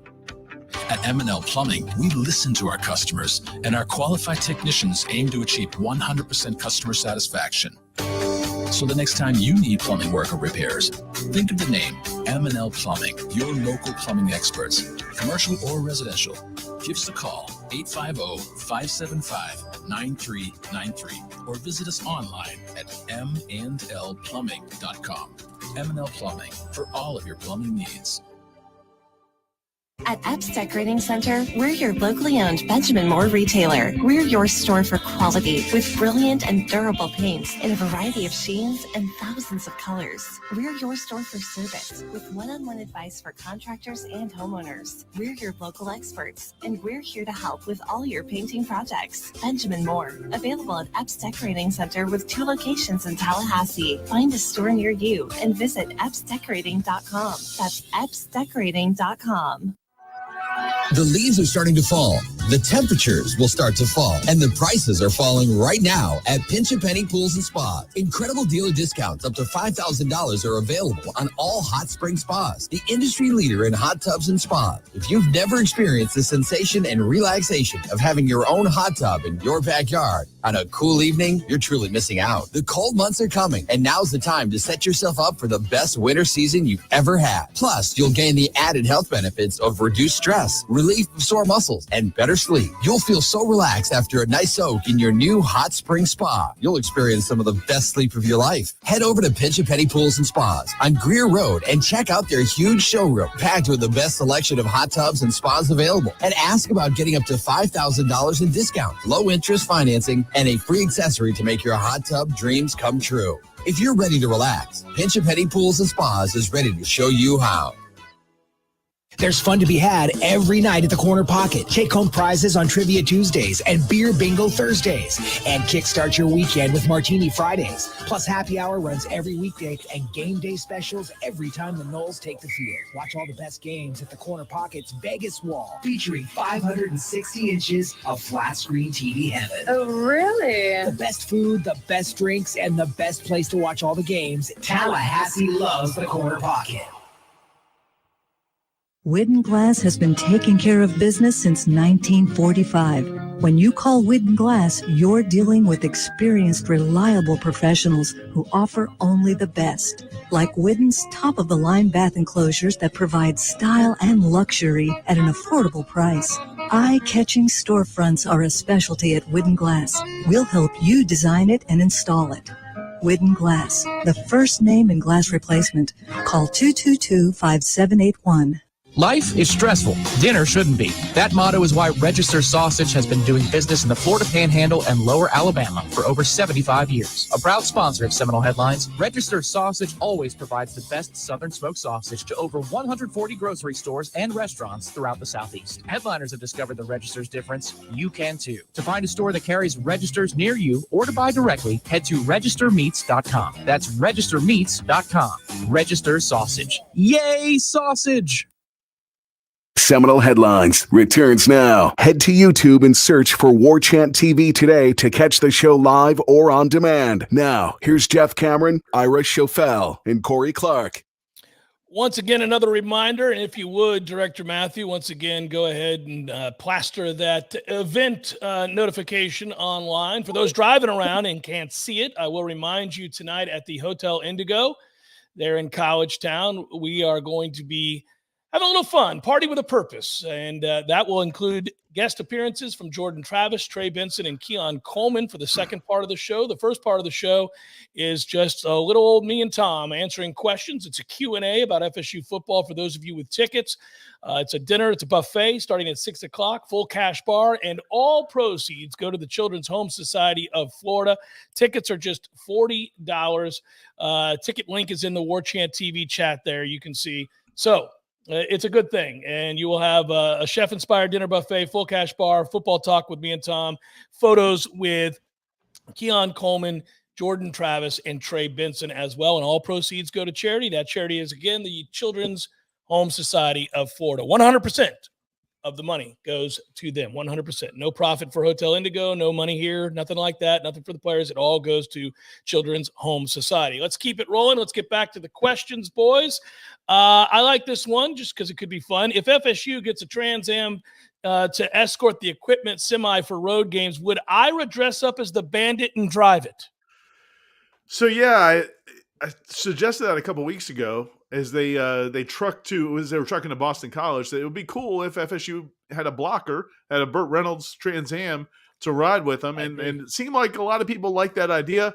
I don't know that I could fit in a Trans Am, so I'm not going to be the driver. But I did know from my tweet that a lot of people were volunteering. Well, I'll volunteer. I'll do it. Yeah, you do good. Yeah, I'd do it. I like driving fast. Would Christy dress up like Sally Field? Corey could dress up as Sally Field. I mean, that's an option.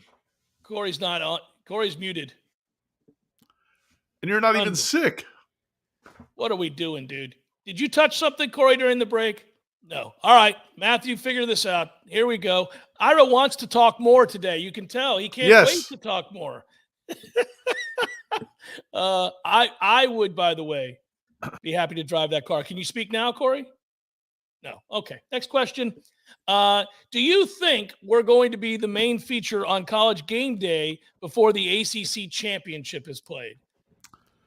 You need Miami to keep winning, and we have to keep winning. Maybe that's a possibility. Yeah, Miami's a possibility. Duke's even a possibility? Maybe? Possibly?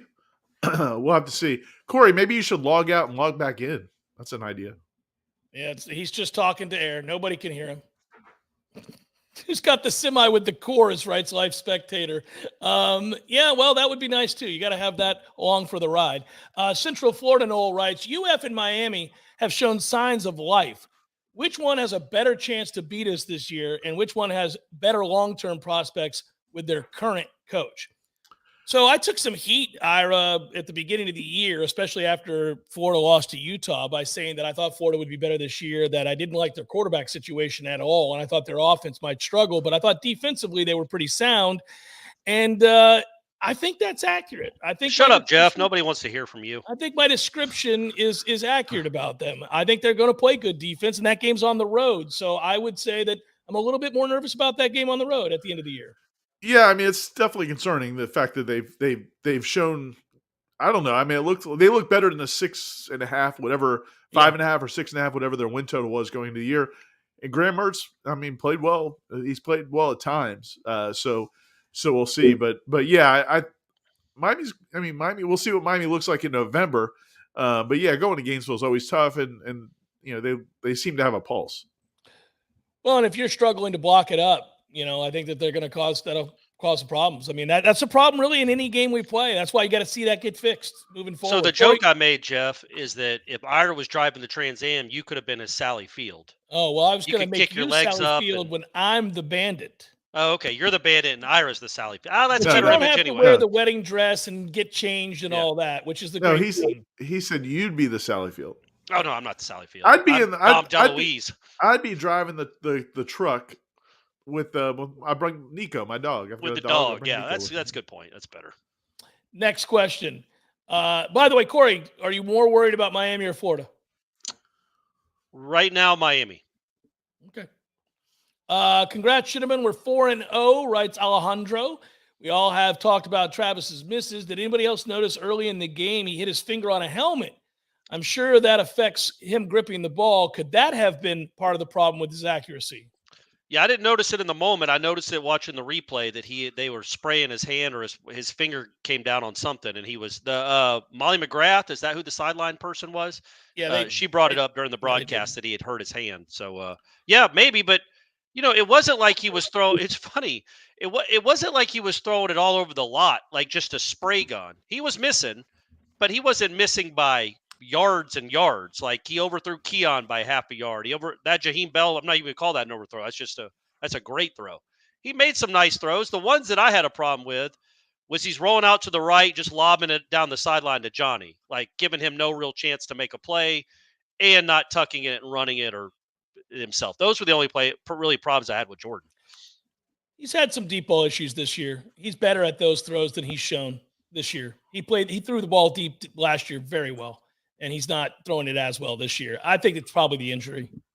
I mean, that makes the most amount of sense to me. It's probably the injury because he's thrown outside the hashes. That ball was always accurate. Those balls down the sideline, I mean, he would drop it in a bucket over and over and over again, and he's not making those throws this year with the same degree of accuracy. So I got to believe it's the injury because we also might be like when you have those two dudes, you don't have to be perfect.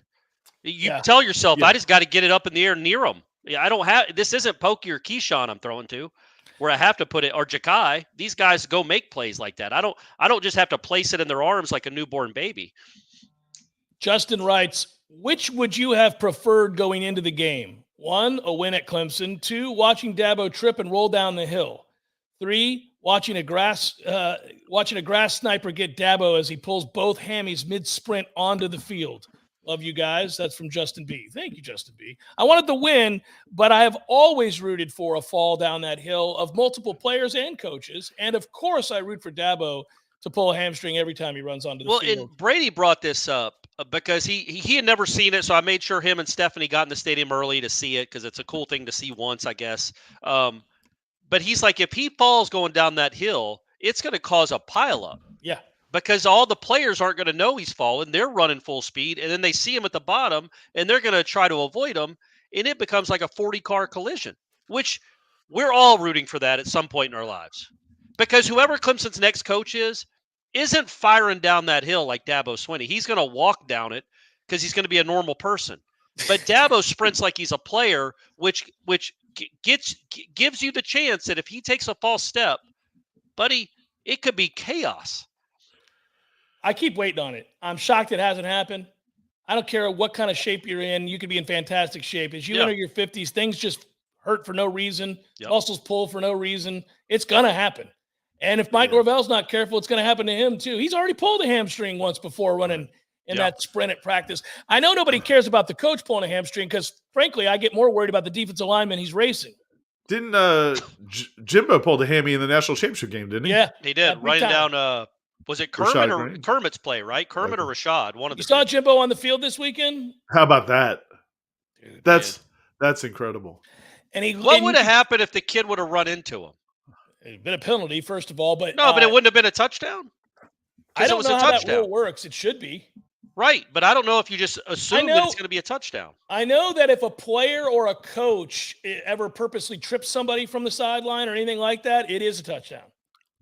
Even if a player's like a defender is even with them. If it's a clear path, they'll call it. Oh, okay, I got you. Okay, Yeah. well, that was definitely clear path, except for the 58-year-old coach in the middle of the field.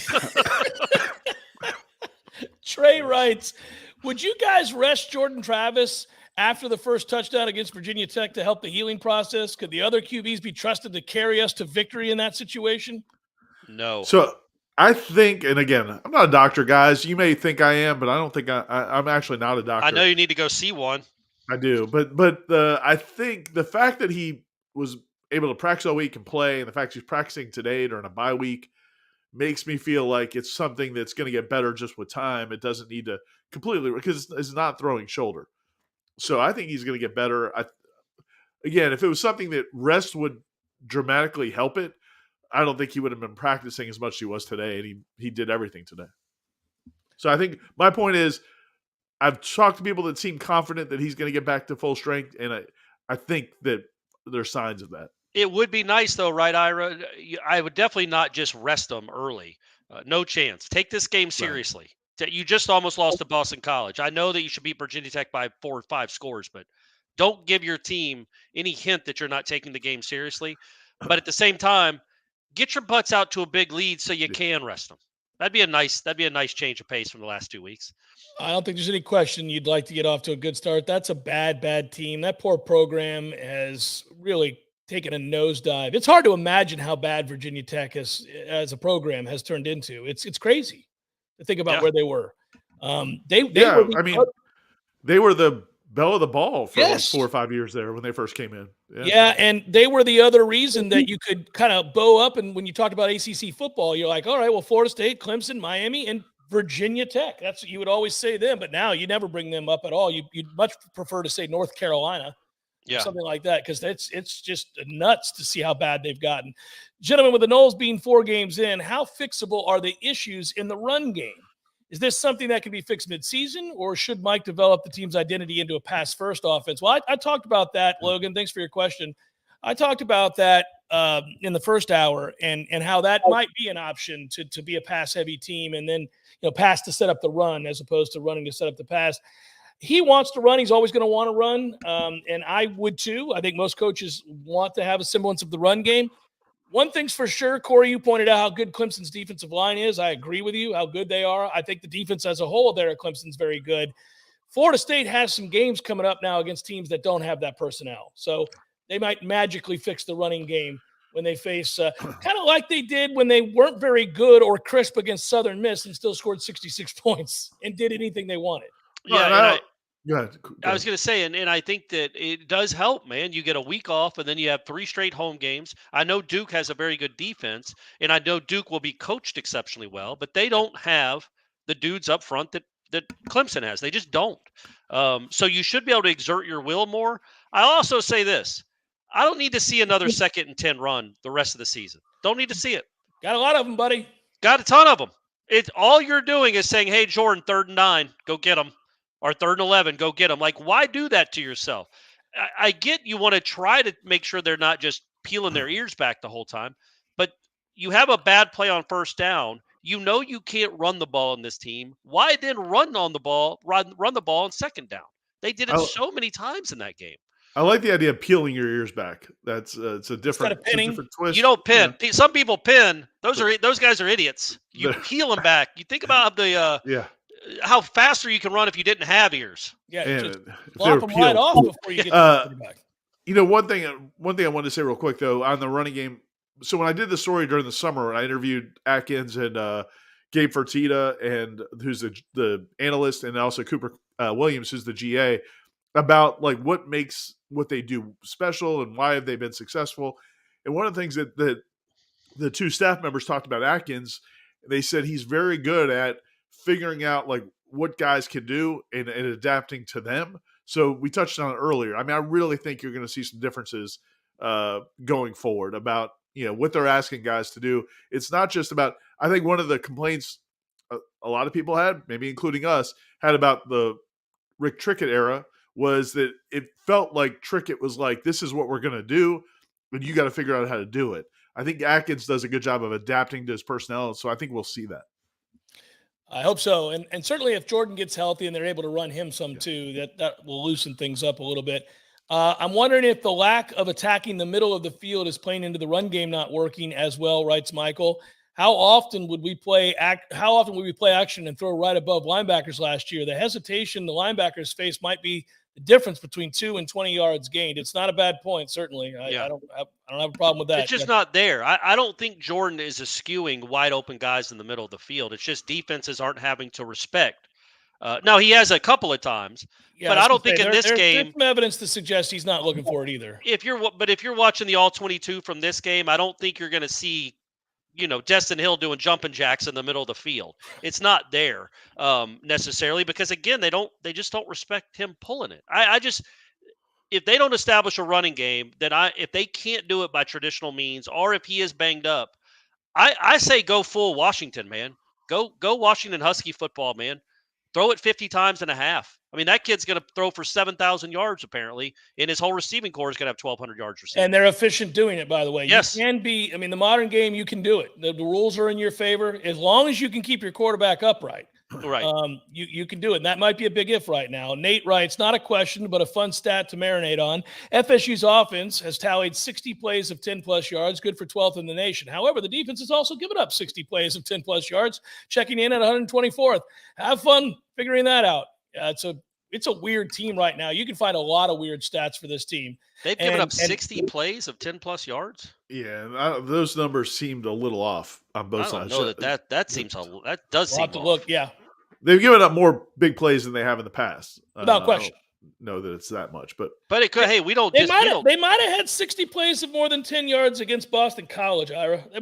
Yeah, it seemed like it. It felt like every third down. Yeah. How many third downs did they have? Those were all over 10 yards, and he got every one of them. Good to see that BC defense come back fighting strong the next week too. So only gave up 56 to Louisville. Well, it was also like 35-0 in the second quarter, which I'm sure pissed off a lot of fans of this team going, well, it seems like Louisville figured it out. I hope they weren't too pissed off because they had just beaten effing Clemson. No, but I'm saying, they should be happy about that. But I'm sure anytime you watch a team look like world beaters and then the next week they're down 35-0 in the second quarter to Louisville. Sure. Toughie. When Robert Scott returns, do we see a better run game? Side question. Would you rest Jordan for Virginia Tech? Not if you don't need to. No, he's not resting. I don't think he is either. Now, I could see us certainly, get out to an early lead and a pretty safe lead at halftime and bench him. I mean, not bench him, not because of poor play, but just to rest him. I could see that. In fact, I hope I see that. Yeah, and then we don't know about Robert Scott yet. I think, maybe we'll see going into next week. I do think that, the guys that they've had banged up, him, Akeem Dent, I think there's a chance those guys will, Norvell said they think they'll be getting him back in maybe in the coming weeks. So I think there's a chance to get both those guys and it will be big. They're two veteran starters. Maybe Ja'Kai too. Yeah. Ja'Kai was out there racing Norvell today.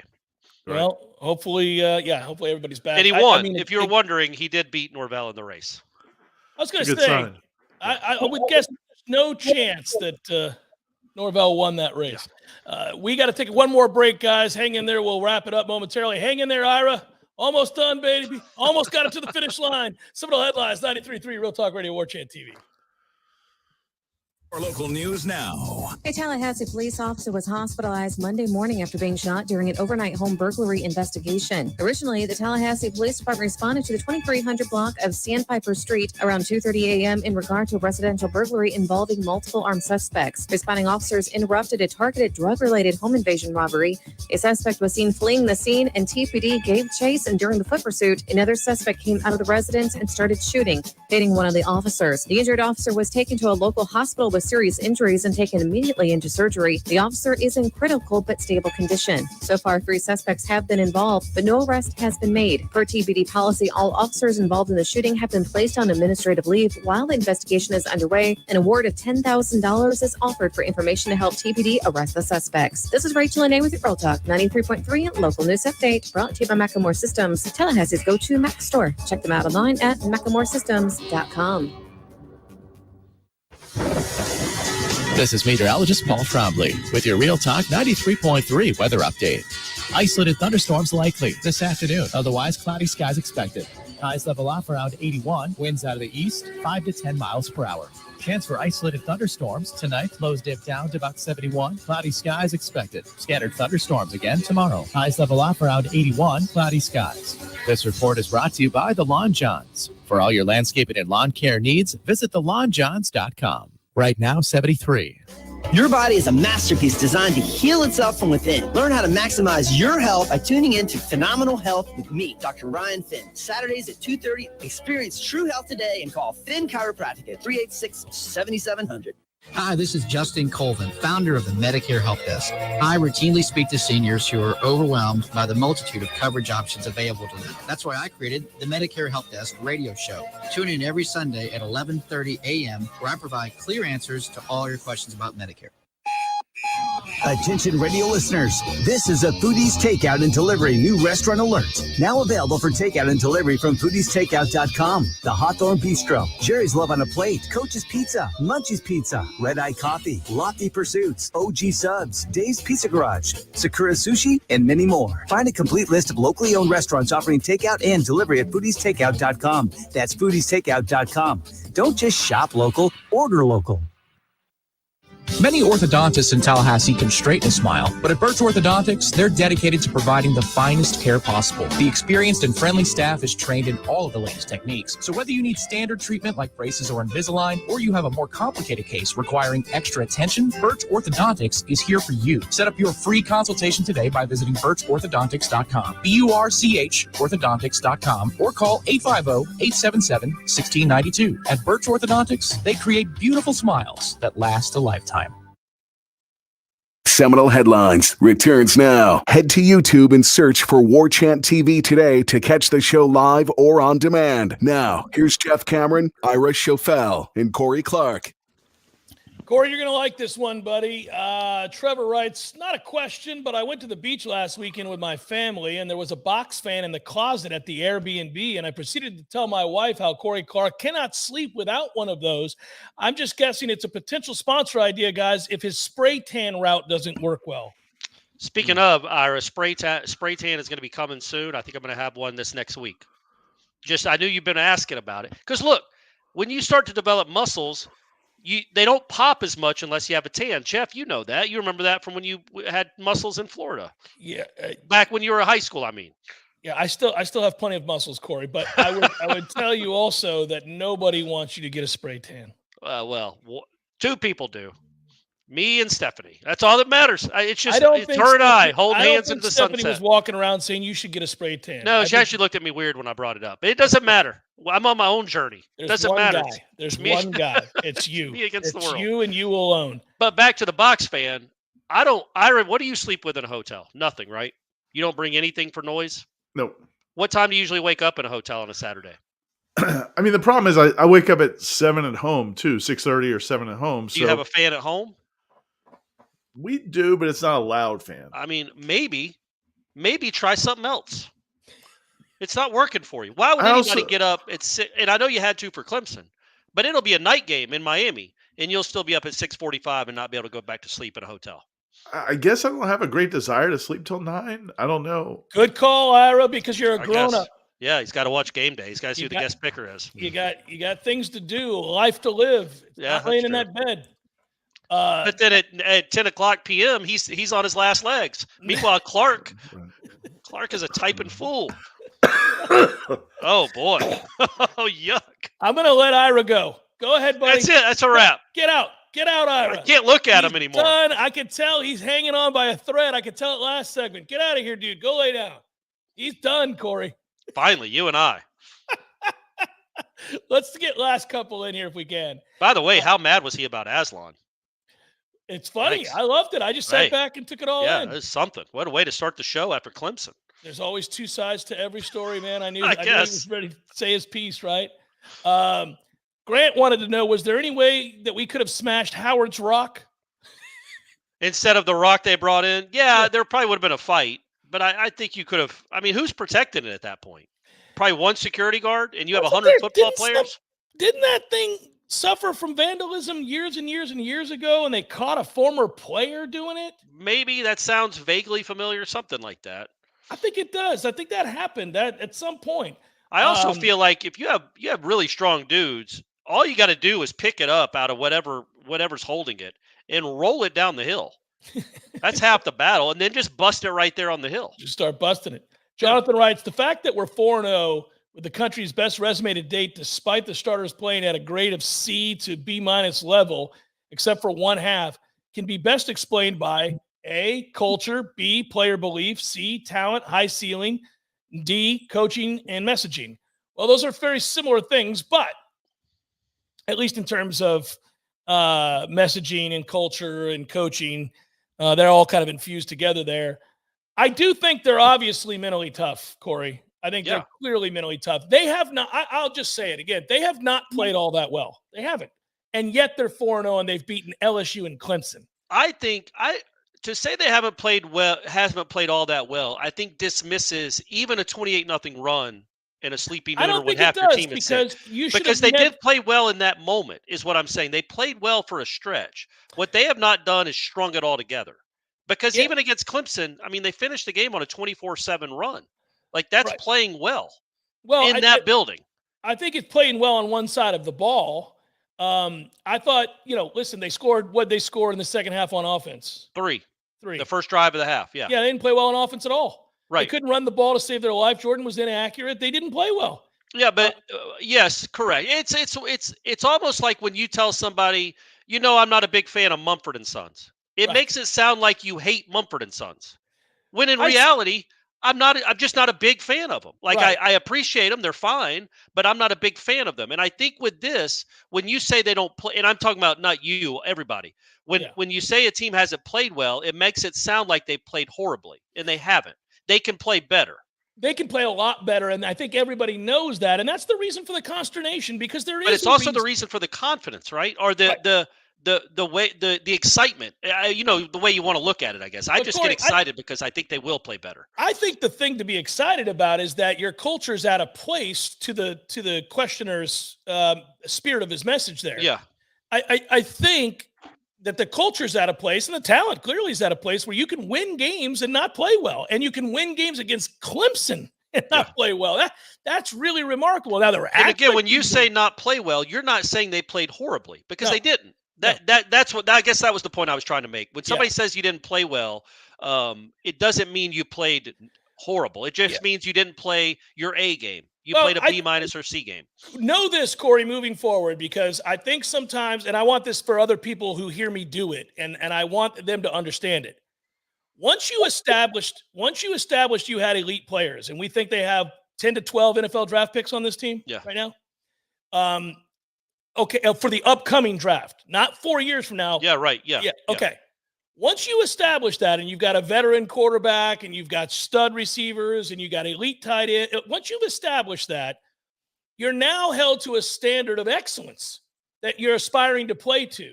Now, when they don't, and I come on the air and say, man, they are not playing well, that is not by way of comparison to an average football team. Right. It is by way of comparison to excellent, to trying to be a national champion, a playoff team. So this doesn't look like a playoff team right now, and yet they're 4-0. See, and I guess that's where I disagree a little bit, because I think it does look like a playoff team, because I think you're going to have 3 or 4 more close games this season, because that's college football in 2023. They've shown an ability one way or the other. Through hide or hair, if but that's you even don't a saying. think if the offense continues to struggle? No, but I don't think it will. Yes, if the offense can't run the ball at all, then and they only throw to 2 guys the whole season, then no, I don't think it's going to reach its full potential. But I don't think it's going to be that. I think they're going to turn. And it's funny, Jeff. I was looking at the 1999 team, which they just had the documentary on, that was wire to wire. There were about half a dozen games that year, which you were on the air then. Yes. Which I imagine you came on Monday and like, that wasn't. I mean, they were up at Wake Forest 9-3 at half. Yeah. They barely beat a pretty good, not great Florida team. They were 21-21 with Miami at the half. They were 7-7 with Louisiana Tech almost at the half until Peter Warrick's crazy run. Georgia Tech, they won 41-35. Like they had some struggles, but when they put it to even Virginia Tech, they were down in the fourth quarter. But when that team put it together, it would go on these runs that dominated the game, that won the game. And I think this team has that in it. Well, I think it's they shown have that. to be, I think it's in there, but they have to be much more efficient, and they're not Correct. overly I agree. efficient right now. And I think that's the thing that is disconcerting. Now, by the way, your reference to the Virginia Tech National Championship game, that was the fighting Michael Vicks. That was right. Well, look, man, they've been saying it for weeks now. Cassianos is the next Michael Vick. So he's a right-handed Michael Vick, essentially. So you just did what you did. You were lucky to get out there alive. I think that's going to be music from our producer there telling us to say goodbye. Corey, good work out of you. Good work, Ira. Hang in there, buddy. Sorry, Ira. Good job, Director Matthew. Until next time, everybody be well. We will see you soon. Peace.